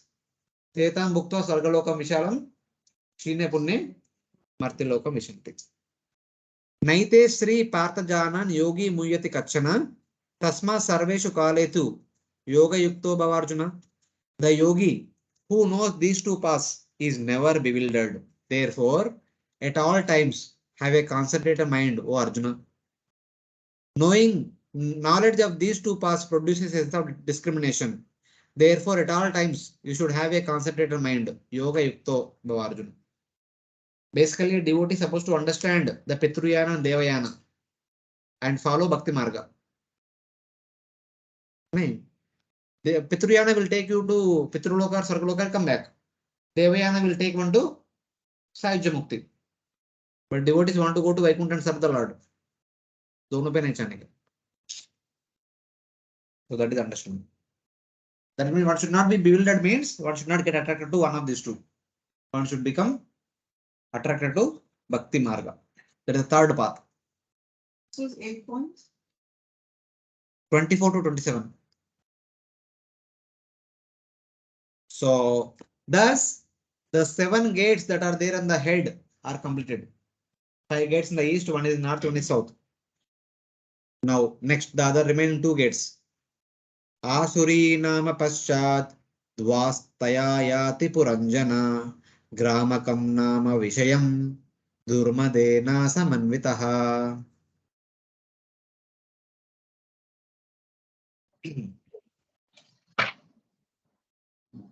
On the western side was a gate named Asuri.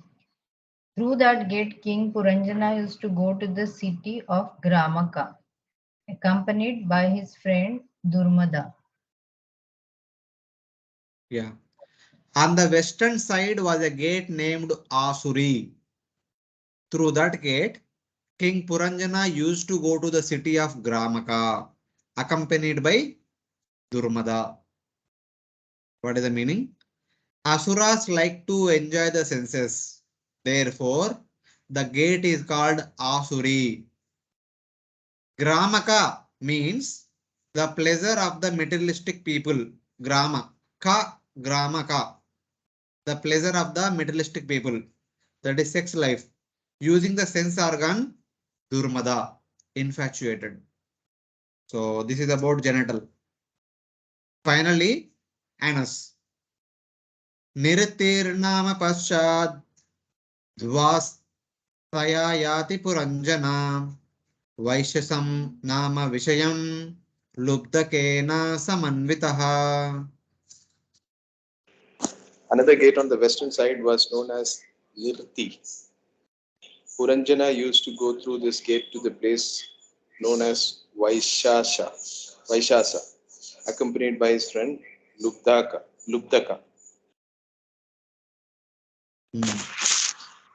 On the western side was a gate known as Niriti. Puranjana used to go through this gate to the place known as Vaishasa, accompanied by Lubdaka. Niriti means destruction, is the anus. Since it is the gate of death, Niriti means destruction, which is the gate of death. We also discussed some time back. Generally, the body has only the 9 passages. People who are generally too much attached to sense gratification, sinful activities, when they pass away, we can see they pass lot of stool and urine. These two holes are open at that time. The soul leaves through these 2 gates. That is the indication. So that's why it is said as gate of death. But some people who are relatively pious, they leave the body through the upper gates. Those who go to Sarga and all, who perform pious activities, either they breathe loudly and stop breathing, or they open their mouth widely and they leave the body, or they open their eyes widely and they leave the body, or they open their ears widely and they leave the body. They are like pious people. Those who leave the body through the 7 gates in the head, they are pious people. Those who leave the body through the anus or genital, they are like sinful people. And the Jnanis and Yogis leave the body through Brahmarandra. They don't leave through any of these 9 gates. They pass through Brahmarandra. Okay. So, oh, in this. हाँ, Okay. कुछ तो होगा.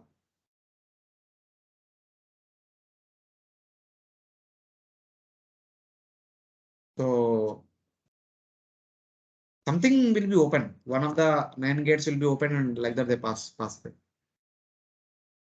How do we know whether ears are open or closed? How do we know that? At least mouth we can know, eyes we can know, but somewhere it will go. So in that way.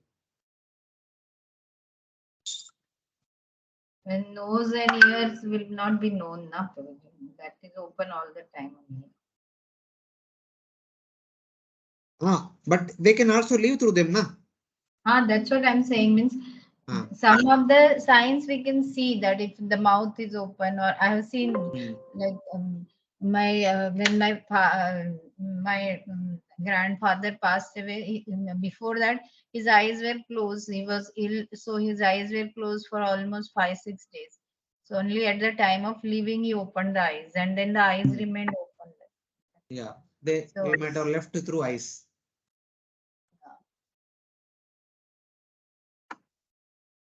So Niriti means destruction, is the anus, since it is the gate of death. Vaishasam means slaughter, means excretion. Niriti is destruction, Vaishasam is excretion. The organ is called Lubdaka, greedy. Lubdaka means loba, it is greedy. Because the pain endured to attain fortune is similar to the pain of excreting. In order to earn a lot of wealth, one goes through a lot of pain out of greed. Same way, the pain in excretion is also somewhat similar to that. That's why it is called as Lubdaka. Lubdakena Samanvitaha. So this is how the 9 gates are described. Can you repeat that, Prabhuji? I didn't understand. See, Prabhuji, Niriti is destruction, is the anus. Basically, the anus, the name, the gross anus, its name is, the gate name is called as Niriti. It is a place for destruction. That means, so many of the people pass through anus. That is indirectly indicated. And Vaishasam means excretion. What is the function? The activity of the anus is excretion, excreting the waste product. But in order to do that activity, one need to go through pain. What kind of pain is that? That is called as lubdaka. Lubdaka means loba. Loba means greedy. A greedy person, in order to earn wealth, works hard. He goes through a lot of pain. Similarly, a person, in order to excrete, goes through a lot of pain. So in that way. Okay. Thank you. The gate or site is niriti and the sense organ, subtle sense organ is lubdaka. Basically, excretion is a painful process. That is how it is indicated.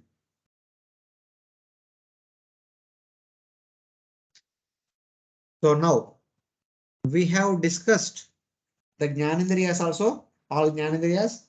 We have also discussed some of the Karmendriyas, the mouth and the genital, and two more Karmendriyas are remaining, hands and legs. So that is being discussed in the next verses.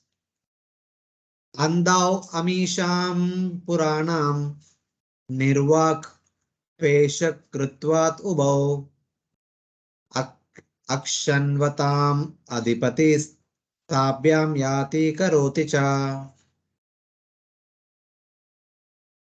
Another gate on the western side was known as Niritti. Puranjan used to go through this gate to the place known as Vaishash, accompanied by his friend Lubdhaka. Yeah. Mataji, you read previous I verse think only. we just finished The that. next verse, 54th Okay. verse you read. Okay, it's 55th. No? Yeah.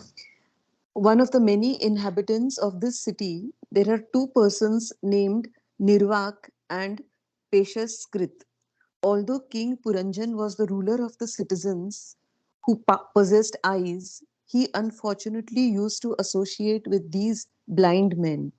Accompanied by them, he used to go here and there and perform various activities. Among the inhabitants of the city, there were two blind men named Nirvak and Peshakrut. Their names. Although King Puranjana was the ruler of the gates, he used to perform actions and go to different places with the help of these two blind men. What is the meaning? Nirvak is the feet and Peshakrut is the hands. Nirvak is the 2 feet, Peshakrut is the 2 hands. They are blind because they do not have any openings. The eyes had opening, nostril has opening, or they are like the gates. Because these are the hands and legs that do not have any opening. So they are called blind people. Akshanvata means he was the ruler of the gates and the senses.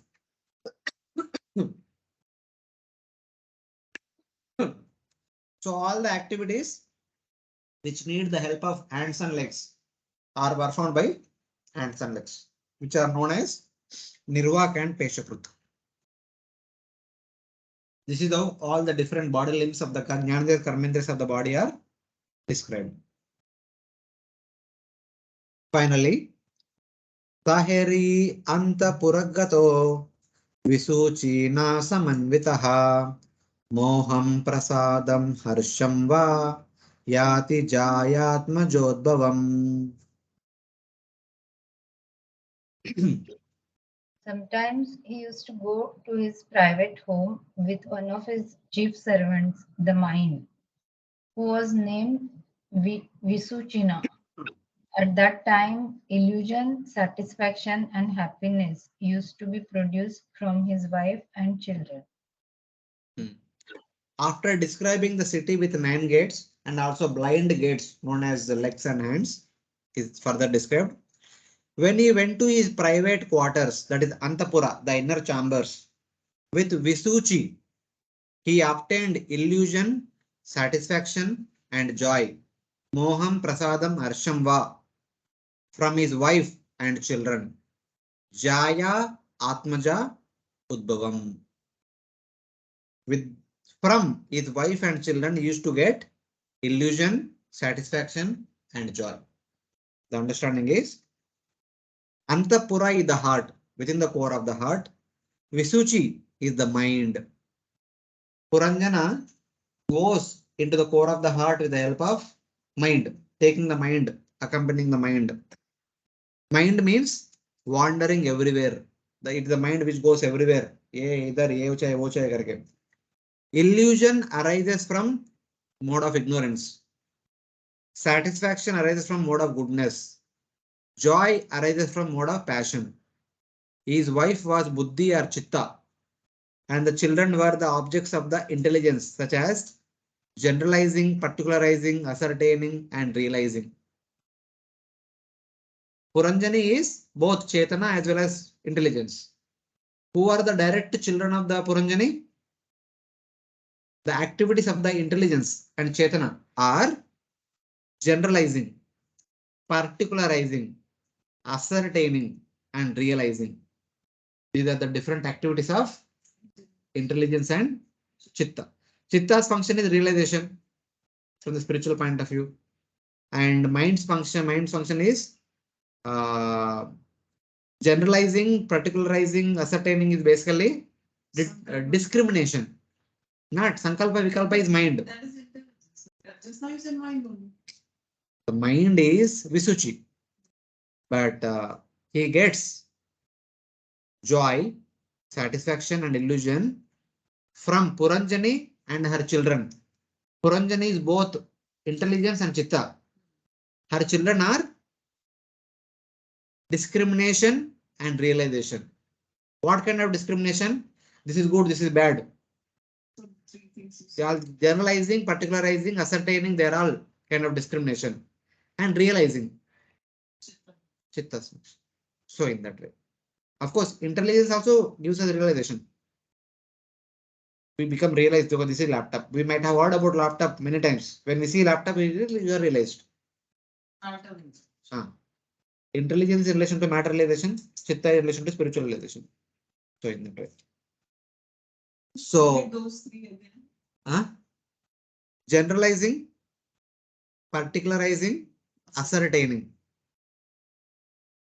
and realizing. These are all different activities of the intelligence as well as Chetana.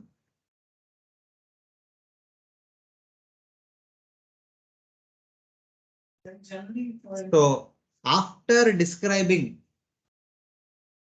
Puranjana, her companions, and the city of 9 gates, their marriage is over.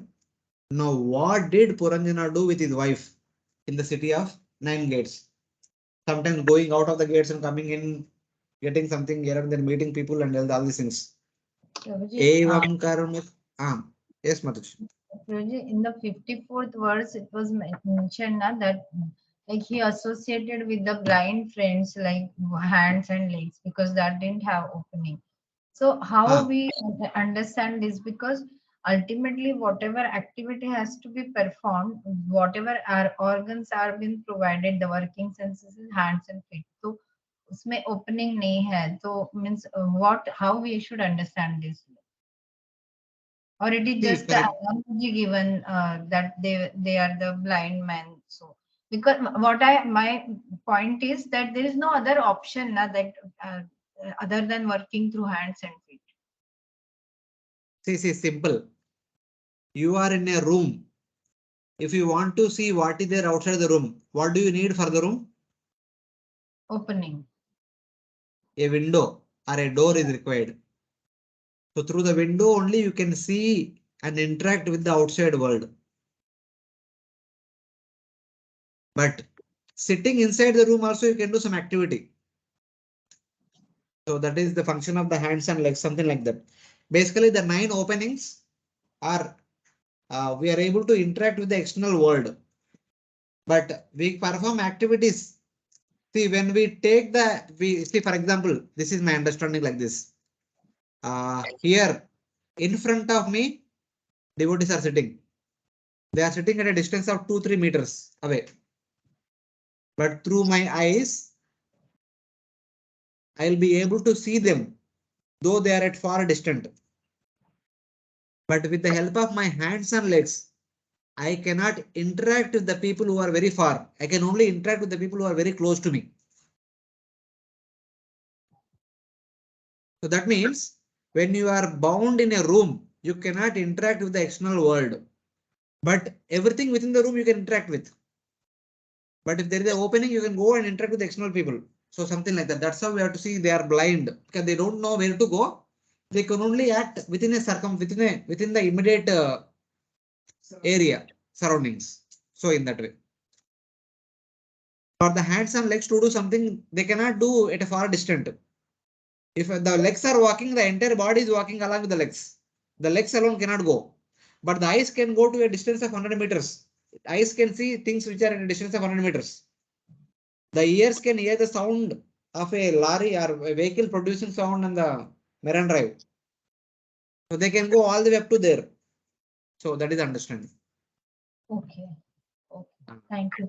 Because hands and legs are blind, they can't go anywhere. So they can only do things in the nearby surrounding.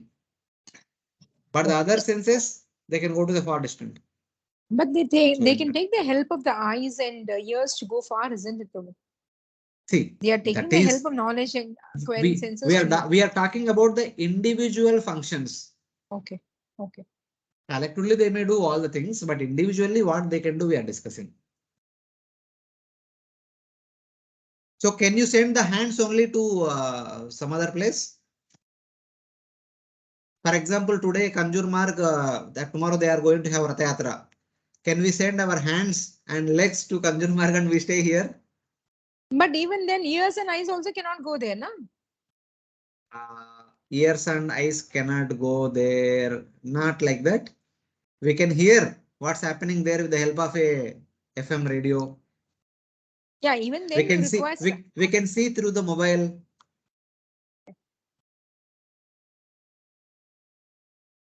We can sing here, they can hear there. Okay. But our legs cannot go there. And you may say that in the No, but video, you legs can also can send dance. your video. No, yeah, you can legs can dance at home and But take the video. no, send it actually, abroad. I mean, not Yeah, like I that. understand. See, I understand. so hearing we can do, even the sound is produced at a little distant, at far away, 100 meters away also we can hear the sound. But we cannot perform activity at a distance of 100 meters. We are not the ghost. Ghost can extend the hands all the way there and they can catch somebody and pull. They can actually do it. They ghosts can do. They have the power. How come? How to get your body? They can do. Powerful Even ghosts. yogis with the siddhis also do na Prabhuji, like वो हाथ extend करके कहाँ से क्या फल लाते हैं क्या. Yes. The yogis can do. Prapti siddhi they have, they can do that. They can extend the hand and they can get something from there. But because they are yogis, they can do. But we are not talking about the yogis, we are talking in general. Let's dig in. Ghost क्या कर सकते हो? एवं कर्मषु संसक्ता कामात्मा वंचितो बुधा महिषी यद्यद् इहेता तत्तत् एवाववर्तता. Please read. 56. Being thus entangled in different types of mental concoction and engaged in fruitive activities, King Puranjan came completely under the control of material intelligence and was thus cheated.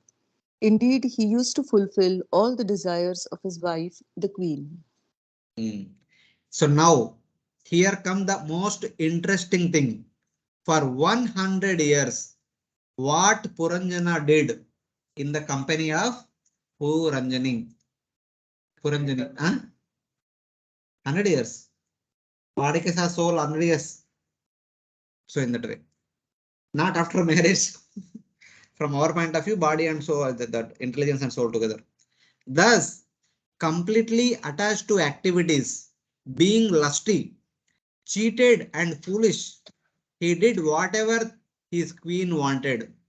Whatever queen wanted, he did. That means whatever intelligence says, we do it. What all we do?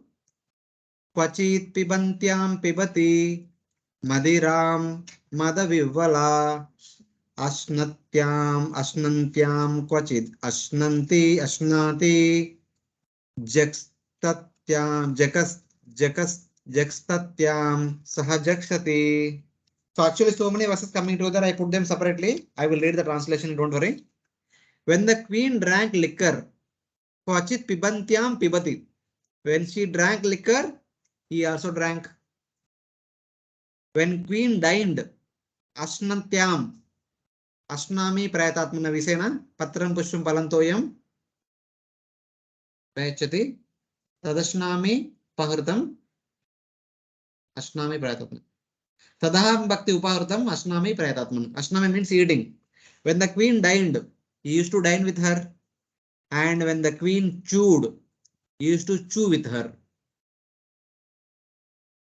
That means basically, whatever our intelligence says, we do it. When we go to a feast, the intelligence will tell that take this item more, don't take that item. We do it accordingly. It is intelligence will decide. These verses explain the conditioning imposed on the jiva. It is said, Prakrite kriyamanani gunai karmani sarvasha ahankara vimudatma kartaham iti manyate. The famous verse of Bhagavad Gita. The person bewildered by pride, by ahankara, thinks that he is the doer of actions which are being done by completely by the senses. The 4 internal senses and 10 external senses made of Prakriti. All the activities that we do, that we think that we do, are actually performed by 5 Jnanendriyas, 5 Karmendriyas, 4 Antakaranas. The Puranjana is only simply following whatever Puranjana is saying. She says eat, he will eat. She says drink, he will drink. She says chew, he will chew. See, for example, if you are given a sugarcane juice in a glass, the intelligence will say drink. If sugarcane stick is given, then the intelligence will say chew it. We have to chew. We cannot drink the sugarcane sticks. It is not as simple as you're giving the example. Intelligence is much more.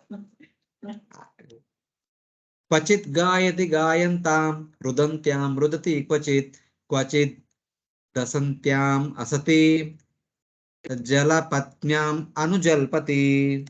It says that when the queen sang, he also sang. When the queen cried, he also cried. When the queen laughed, he also laughed. When the queen gossiped, he also gossiped. Prajalpa.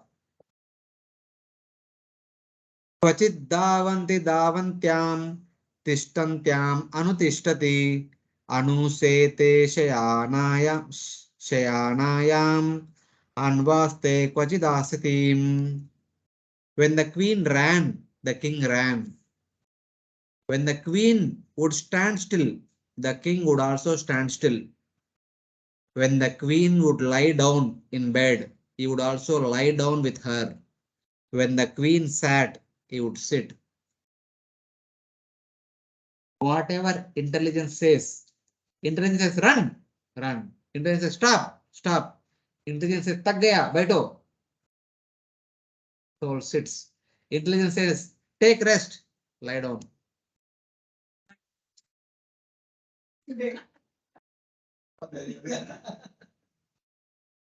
Asatim stands for Asina. Okay, when it sets Asinam. Quatish. You know, greatness will come out in the 29th chapter. When that comes, you will understand. Nardan ne kya hai? You will understand. But how will can it be otherwise, Prabhu? I'm just thinking. You gave an example of sugarcane. I'm just thinking, how can it be otherwise? If the See, intelligence now says I you should simply analyze whatever activities we are doing. Are they dictated by our intelligence? Are they dictated by our soul? Okay. How do I differentiate it? Simple. Any activity that we are doing in relation to matter, it is all dictated by intelligence only. Any activity related to matter, it is a dictation of the intelligence. Any activity in relation to spirit, chanting Hare Krishna Mahamantra, hearing Srimad Bhagavatam class, worshipping deity, it is a dictate of chitta. No, but the No. chitta is only joined with the intelligence now, no, isn't it? Because the what we jiva are- wanted to. we have to see both the functions of the buddhi. Here queen is buddhi. Buddhi Yeah. has two roles to play. She plays the role of the intelligence. Sometimes she also plays the role of chitta also. So in either case, see what Puranjana want is only enjoyment. Yeah. He does not want to perform activities. No, Because but his wife says Puranjana. so, he is performing activities. Nee, but Puranjana only enjoyment. want enjoyment. But enjoyment, how will the enjoyment come unless he performs some activities? Right? That is our material, that is our understanding. Currently, Okay. we are identifying with the body. For us, enjoyment means bodily activity. That is eating prasadam, or watching a drama, or smelling a sense, and hearing some nice music, and having hot water in the cold season, AC in the hot summer. That is our enjoyment. That is still on the bodily platform.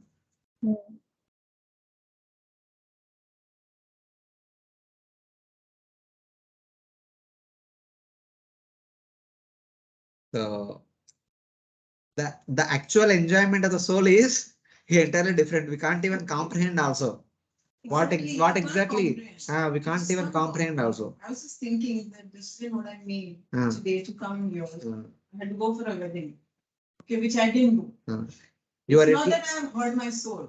Trust me. It is your logical decision. It is simply logical Not decision. Logical. I would say because I dislike going there Ah. and I like coming. That is also So logic only, na? The logic so only. Yeah, you like this, you come here. You don't like that, you don't go there. Exactly. See, now I'll give you one example. How do we understand this happiness of soul? For example, we hear about the yogis who enter into samadhi state, who stay in the same state for many years. They enter into some cave in the Himalayas. They perform austerities for 10,000 years. There are no material activities, physical activities in that sense. So they are relishing within themselves. That is the internal happiness they are experiencing. That is the happiness of the soul in that one sense. How do we understand? Without any material activities, the soul experiences happiness in realizing itself as Atma. That's why we say na Atma Rama. So the Atma Ramas, they experience activities not by doing activities. Instead, they experience happiness by not doing any physical activities. So do you recommend meditation in that case? I'm giving an example, I'm not recommending. No, see, if I say no physical activity, that means I'm becoming still. Okay. Now, from the I gave example from yogi's point of view. From devotee's point of view, what was the most happiest thing for the Goswamis? What is the most happiest activity for the Goswamis? Happiest thing to do for the Goswamis? No, it's not Just chanting. studying the scriptures. No, it's not studying the scriptures. Goswamis. 6 Goswamis. Rupa Goswami, Sanatana Goswami, Raghunath Das Goswami, Raghunath Bhatta Goswami. Meditating on the pastimes of the Lord. No, you should not use the word meditation. Okay. It is Leela Smaranam. Okay. Leelam Smaranam. We should call it as, when it comes to devotees, we should call it as Smaranam. When you talk in terms of Jnanis and Yogis, we should say meditation, Dhyana. Okay. Okay. Okay. For the Jnanis and Yogis, it is Dhyana or Samadhi. For the devotees, it is Leela Smaranam. Smaranam. So are you suggesting is that do not move? Just think of the Leela. We cannot do, Mataji. We cannot do. Current. Because we cannot do, because we are still entering with the body. Till the time we end with the body, we experience happiness only in the physical activities. Exactly. Uh, We do enjoy relish here. That is also physical activity. That is Jnanandriya activity. That is the activity of Jnanandriya, hearing only. But we are hearing the pastimes of the Lord and we relish that. That is the activity of Chitta you can take. Chitta activity, consciousness activity, it's good. I'm not saying there is not enjoyment, but from the point of view of, see, you are taking again Bhakti. From devotee's point of view, hearing Krishna Katha is enjoyment. But from outside people, hearing is hearing music. Hearing music. That is also enjoyment for them. That is still mental activity. When it comes to devotees, we do most of the things in devotional purview. So tasting prasadam for us bhakti, but for them tasting is enjoyment. Outside people. When we taste prasadam, what do we say? We are supposed to say. We say, I don't know, we don't know, but we supposed to say we are honoring prasadam. But we are not supposed to say we are enjoying prasadam. We are supposed to honor it. So it's like that. Hare We Krishna. are not. Yes, Madhaj. Prabhuji, at the same time, like this is what I am trying to understand. I may be wrong. Like while hearing Krishna Katha or hearing Kirtan also means if the mood is that I'm hearing because I enjoy it. I like to hear Krishna Ah. Katha. I like to hear Kirtan. That is at one level. And when one hears is because Krishna will like if I'm hearing his Katha or Krishna will like when I hear his Kirtan. So I want to do it for his pleasure. So that is the real state in which we means devotee if does that, that will be more pleasing to Krishna. We are supposed to do like that. We are actually supposed to do like that, but at least currently we are in the conditioned state. At least we are at least hearing something for our nourishment and also within the bracket and for our enjoyment, both nourishment as well as some entertainment or enlightenment, whatever we can say. Because if the activity, spiritual activity is done to derive pleasure for the self, then again uska level down aa jata hai because somewhere yes it is a higher or divine kind of a enjoyment, but still soul is trying to get something enjoyment out of it. So that's what like I had read in the somewhere like that is where. Okay, but anyway, here we are discussing not from the bhakti point of view. In general, how the body functions. Yeah. It is intelligence which dictates what to do, what not to do. And Puranjana is simply following. If intelligence want to take rest, Puranjana takes rest along with intelligence. So when we say bahut thak gaya, who went through that emotional state? The physical body and the mind and intelligence. They went through that the feeling of exertion, not the soul. So because the body became exerted, it wants to take rest. Soul by default has to follow. It has no other way. Here, because he was enamored by the beauty of the queen Puranjani, so in order to satisfy or please her, he will do whatever she says. Default activity. So in that way. So 3 more verses are there, we'll do, and then this chapter will be completed for today. 3 more verses, not 3 more chapters. Pachishro shrunoti shrunvatyam Pashyatam anupashyati, pashyantyam anupashyati, kvachit jigrantyam, sparshantyam spurashati kvachit, kvachitcha sochatim jayam, anusochati dinavad, anurushyati rushyantyam, muditam anumodate. Kindly note down all these verses. You see, whatever activity we do, everything is mentioned here.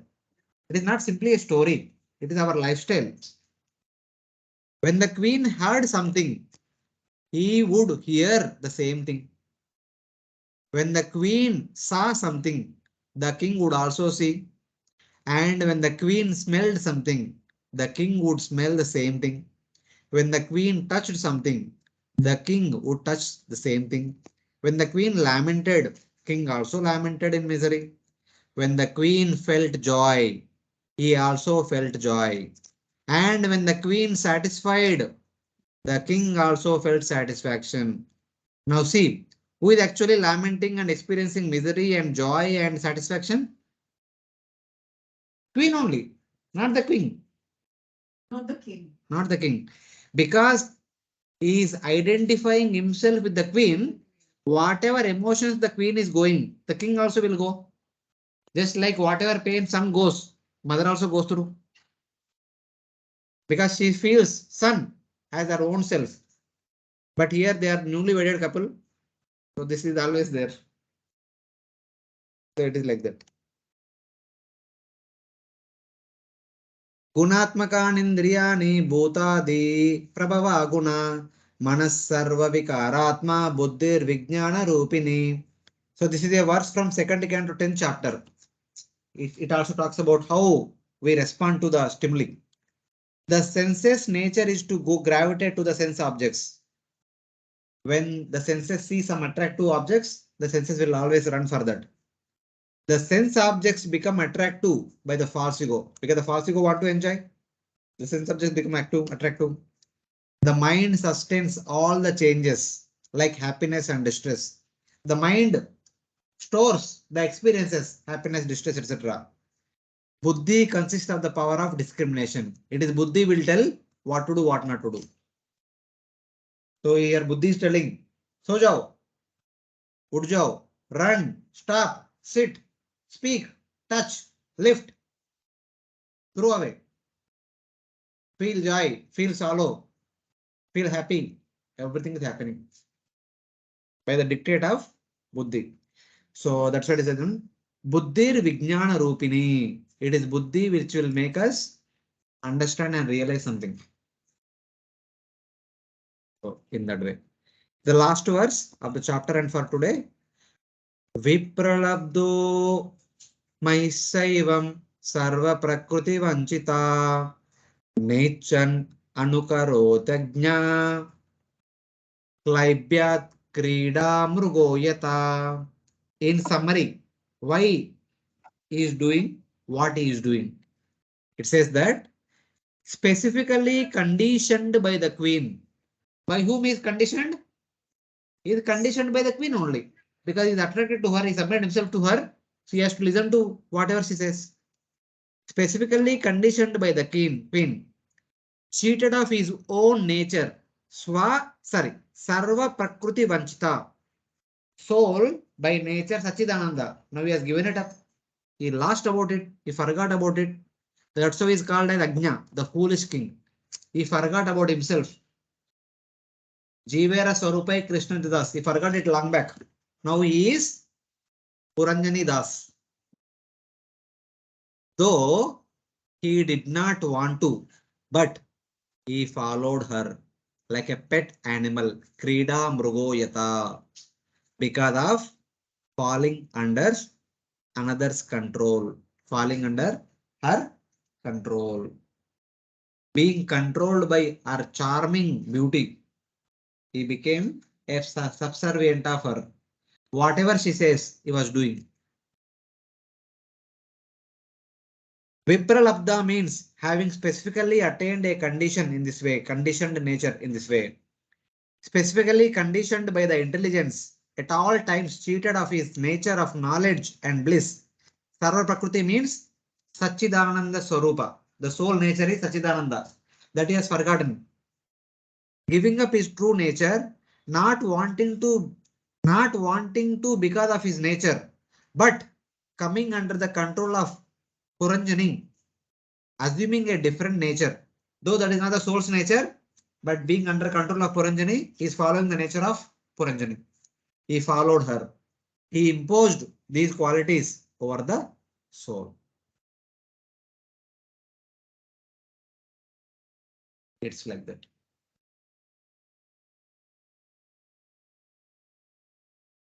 Atmamayamrute rajan parasya anubhavatmana nagatena sambandha swapna darashtur ivanjasa. A relationship of the jiva with the body and senses does not actually take place through avidya shakti of the Lord, because the jiva is superior to matter, being full of knowledge, is like the dreamer seeing his dream body. Actually, in reality, the Atma does not have a relationship with the body, but just like in a dream, we identify with the dream body and perform all that activities according to the dream body. Same thing happening to the Puranjana here. Because he accepted Puranjani as a life and soul, whatever Puranjani says, he is doing. Simply following her. Simply following her dictates. This is how Puranjana is conditioned in this material world. Doing whatever she says. So we are in the dreaming state right now. Completely. From a spiritual point of view, our existence is like a dream now. We are indifferent to the reality. Dream means. The reality means Sachidananda Swarupa. And in the dream, I'm a brahmachari. All of you are grosas, and so other professions are there. Businessman, this, that, etc. Again, to understand Vedanta spirit, so I will require the intelligence only. I will require. So that's why we need to understand all this. We need to understand Sankhya to understand how Atma is different from the body. Body is made of 24 elements. And this chapter also we are understanding that how the body functions, how a person while living in the body functions. This is all further to enlighten us what is what, where we are living, what we are doing, etc. etc. So it's like that. Hare Krishna Prabhuji. Yes, Mataji. I had a question. Ah. In the scriptures, the example of the chariot is given, where the horses are the senses, the reins are the mind, the chariot driver is the intelligence, and the soul is the Atma. And the Soul is chariot the is the passenger. body. Passenger. Chariot is the body. And the body is the chariot. So in that, where is the false ego? Where is the false ego? We will discuss tomorrow. In tomorrow's class, all those things are there. Generally, as I mentioned in the previous, the starting verse of the today's class, the false ego always goes with the mind. As I mentioned, the boss does not do anything without his personal secretary.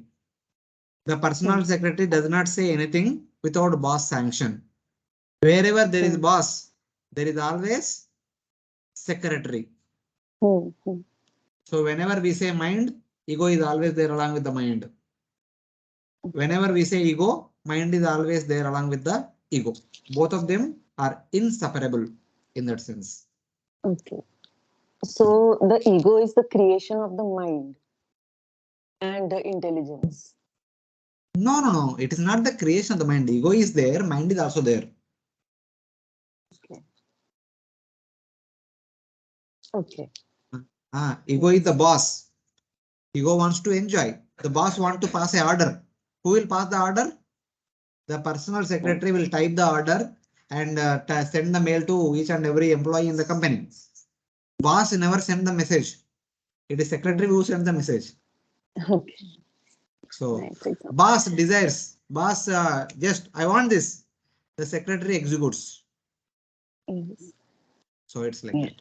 Okay, thank you. And another question I had regarding an old class is you had mentioned in one of your classes some weeks back that the demigods drink somras for 14.5 days. So I just wanted to know what is the significance of that half?